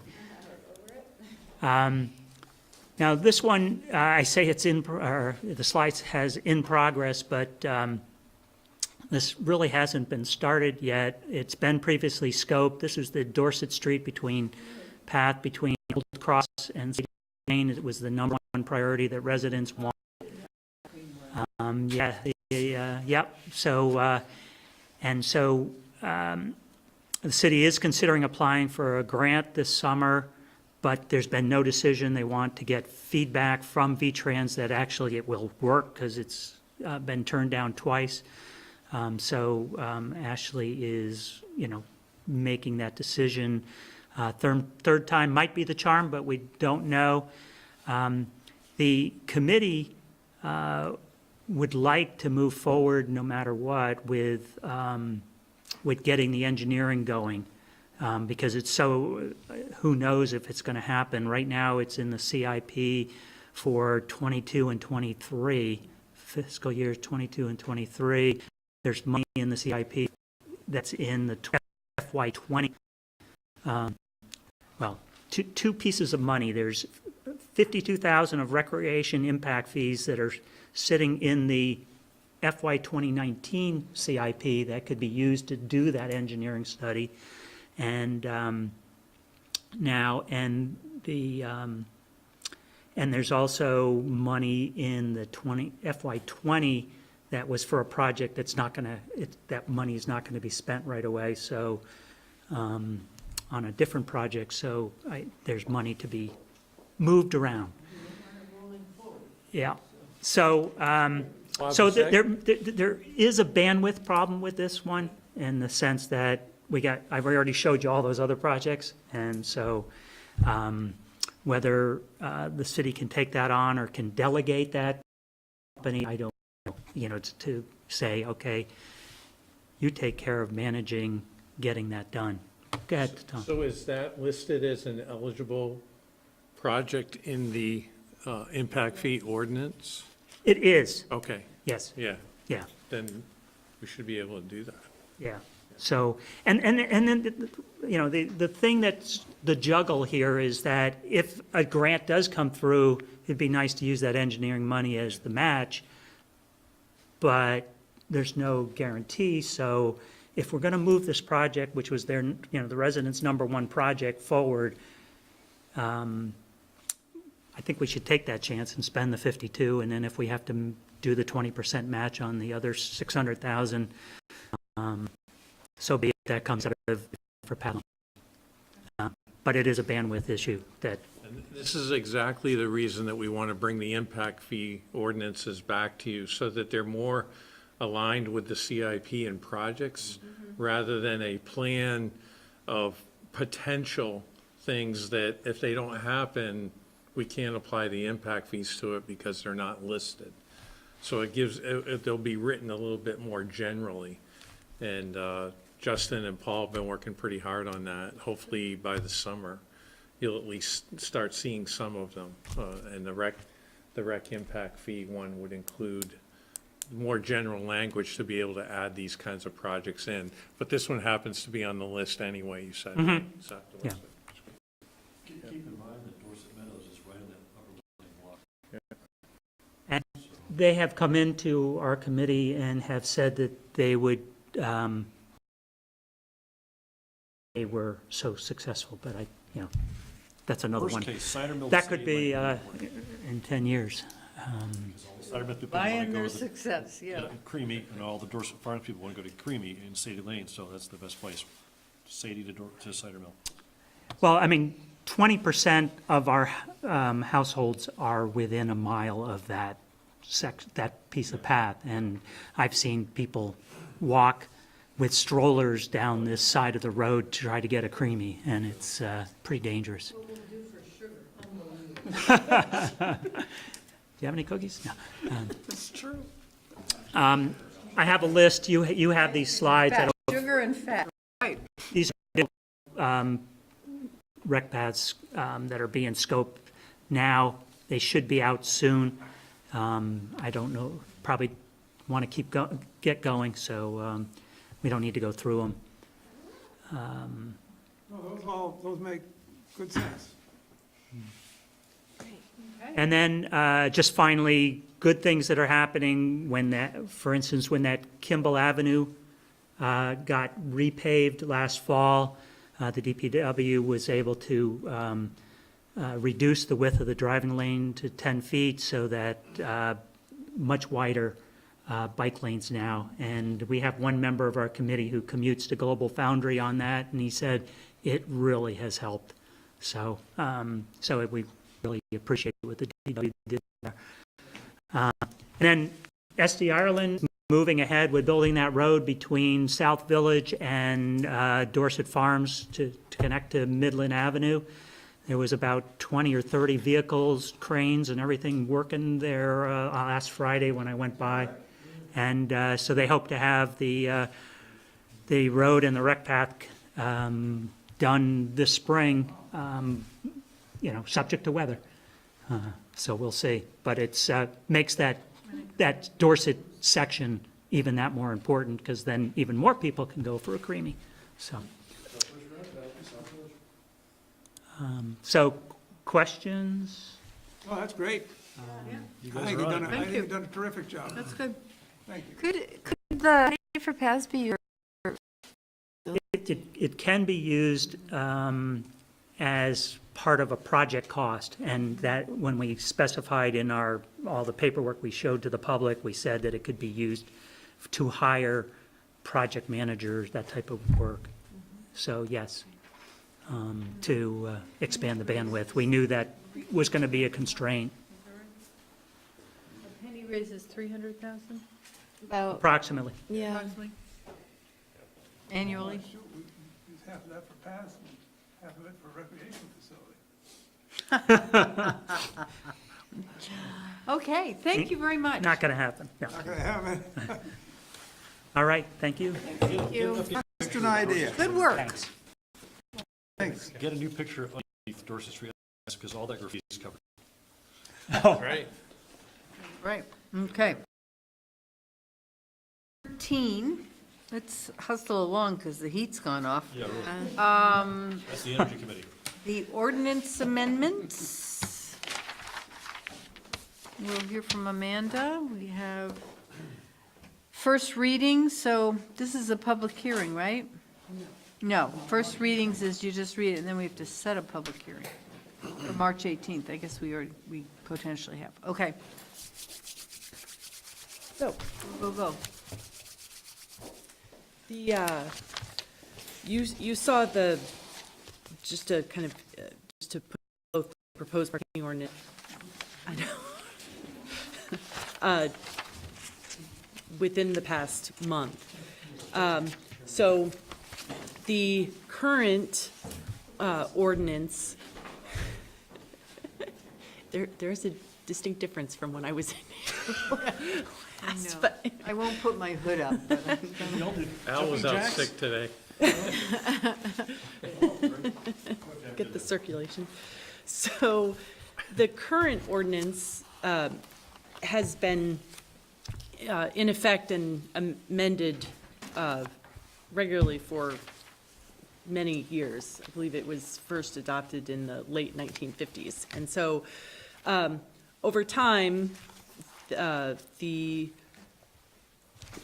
enforcement and regulation of these two issues have, particularly enforcement, have become separated. The parking regulations are now enforced as a civil matter before the criminal division of the Vermont Superior Court, and motor vehicle and traffic ordinance, those regulations are enforced through the Judicial Bureau, which is kind of a more summary proceeding. The enforcement officers issue essentially a ticket, but it is entitled, it's a municipal complaint, and the recipient of such a complaint can then go to the Judicial Bureau to appeal it. Parking ordinance or parking enforcement is done a little differently. There are both the possibility of tickets for collecting of fines, and then there's also the removal option of unlawfully parked vehicles, essentially towing them, and there is an appeal process of those as well. So that's the main purpose of these. It's also, over time, the other one, has been amended in a piecemeal fashion and to kind of start with a clean slate. It's essentially adopting each of them as a replacement for the old without doing, little bits of each. And so we just need a motion to schedule a public hearing to, is that all? Yes, for each of them. And you have already scheduled, and it has not been warned yet, but you have agreed to schedule a public hearing on the potential repeal of the emergency management ordinance for March 18th. And there is still time to, if you were to move these forward to a public hearing. On the same date, Last we're second also reading. going to do, that's the March 18th, this one we'll do the IZ application. No, that's March 7th. 7th, but we will Oh, hear excuse me. from the Colonel and the State Environmental Right. Agency. Yeah. What else, do we have anything else big coming up? I want to have Alana come in that night and show you plan sets for the building, Which night is that? for the 18th. Oh, that's the night I won't be here, right? the plan sets are getting pretty advanced now. So I'd like her to come in and do an overview. Okay. Well, this hearing isn't going to take, I mean, how many people from the public are going to complain I'll about? move that we schedule this for the 18th. Okay. All right. 18th for the second reading of the proposed parking ordinance and second reading of the proposed motor vehicle and traffic ordinances. Any further discussion? All in favor? Aye. Great. Thank you. Sorry you had to chill out so much. We'll find a warm spot in the building. Thanks, Amanda. Yeah. The women's restroom is probably the warmest spot. I just want Yeah, if you want to go Watch do the a meeting on little my more phone to work see when- tonight, sit in there. The new office. Three choices. Okay, item 15, I'm sorry, excuse me, item 14, January financials. Tom? Yes, so I wasn't at your last meeting, but I think you got the major finance department managers. I don't think we got any responses back about follow-up, but if you do have anything, I'd be happy to do that, pursue that with the managers. We remain in good shape, budget's on track. We're about 60% through the year at this point. The one item I did want to bring to your attention is the highway paving, which shows that it's way over budget, and that's just because the accrual hasn't been moved yet. So that's going to be exactly what that number is in terms of it being spent for FY19, and then the accrual will come in, and it is now wiped off our books, and Ron's aware of that. So that account has been zeroed off the accrual books as well. So it was 200 and something % spent, but it's going to be 100%. So what are we going to do about all that, the potholes? Just curious. Yeah, A so lot of that isn't scheduled for paving, I don't believe. no, they'll continue to try to fill as best they can in between these winter events that I'm we're just having. concerned about But the summer, when some of this. yeah, once the summer comes and we get a hot patch, that's the better stuff. The cold patch is a temporary fix, as I understand it, and it's going to wear out. It's going to come back out. My goal is to, where they are bad today, right, is to at least fill them so that they're even with the top of the road. And that may be an issue in the wintertime, because then the plow could peel them up, but what they do now is if it's a deep hole, they just put a little bit in to soften the blow, right? And so you really want the thing to be cut, into a rectangle and then just filled in and then rolled, Yeah, but right? Tim- But it takes more time and money to do that. Well, and when you do that in the cold, it's gone again a week can't. later. So, in the wintertime, throw and go is good to keep you, but, I can't tell you how many people have had rims damaged on Dorset Street at Wilking's house. Mine included.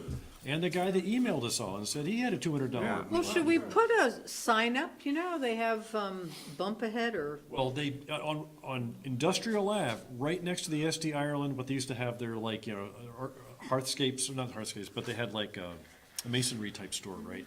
As you're approaching doggy daycare, they put a sawhorse there with a blinker because it was so bad.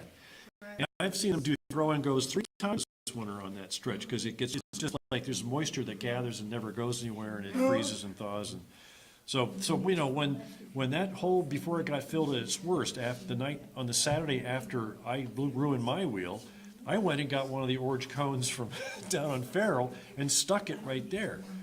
Because I got it as close as I could without getting it out in the road, because I didn't want to create an obstacle. But when things are bad, you have to at least put a warning symbol there. Right. To tell them, don't hit this hole because you will hurt your car, so.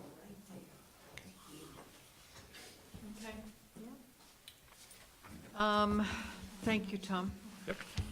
Item 15, consider convening as the South Burlington Liquor Control Commission to approve 3 applications, Mill Market Deli, Target Store, T3306, and Walgreens 11526. I move that we convene as the South Burlington Liquor Commission. Second. Okay, all in favor? Aye. I move we approve the things as proposed. Second. Any discussion? Yes. So these are fine. The Mill Market and Deli, on the application, do you have any knowledge whether the business was purchased recently by new? I know it's for sale. It's for sale. So But I don't- Kyle, the busiers are, I have heard that it's for sale, the business. you're right. I don't know if it has been sold. I had heard that it had been sold, but.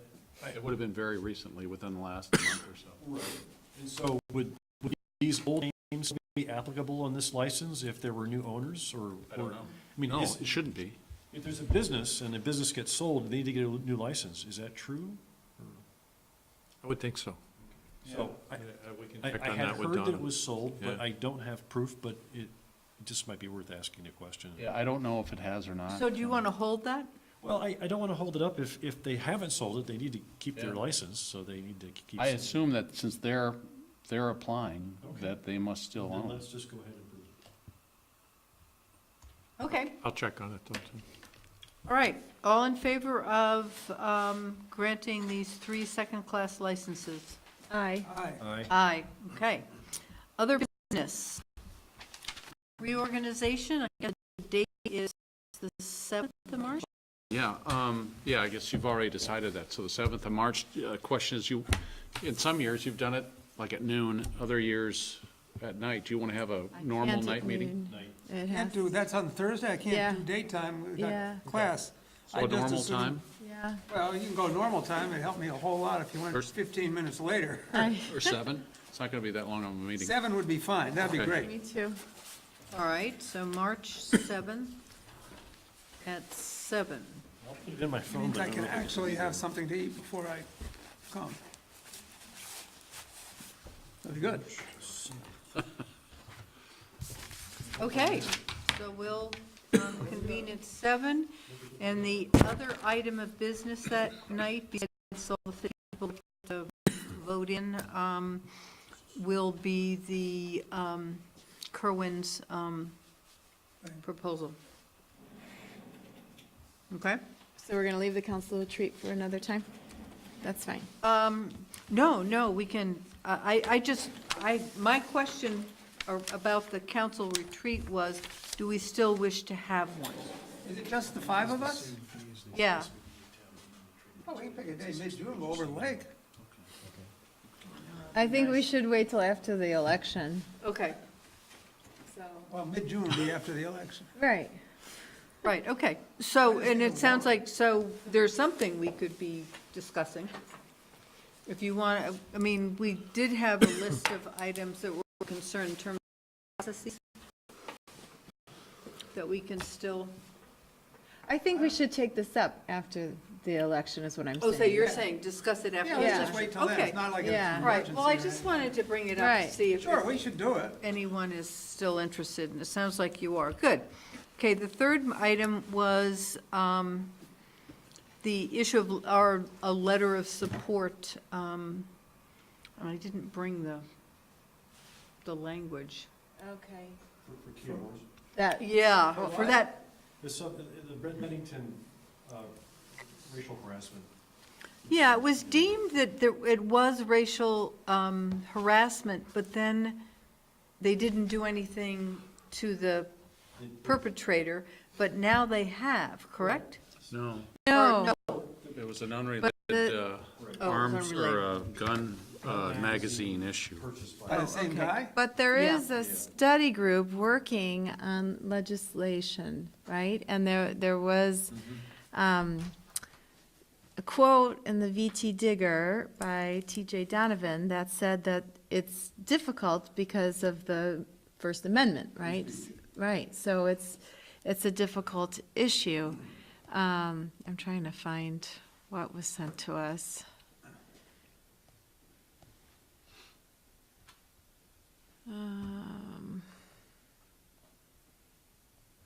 Hold on, I'm getting there. We get so much mail. We do.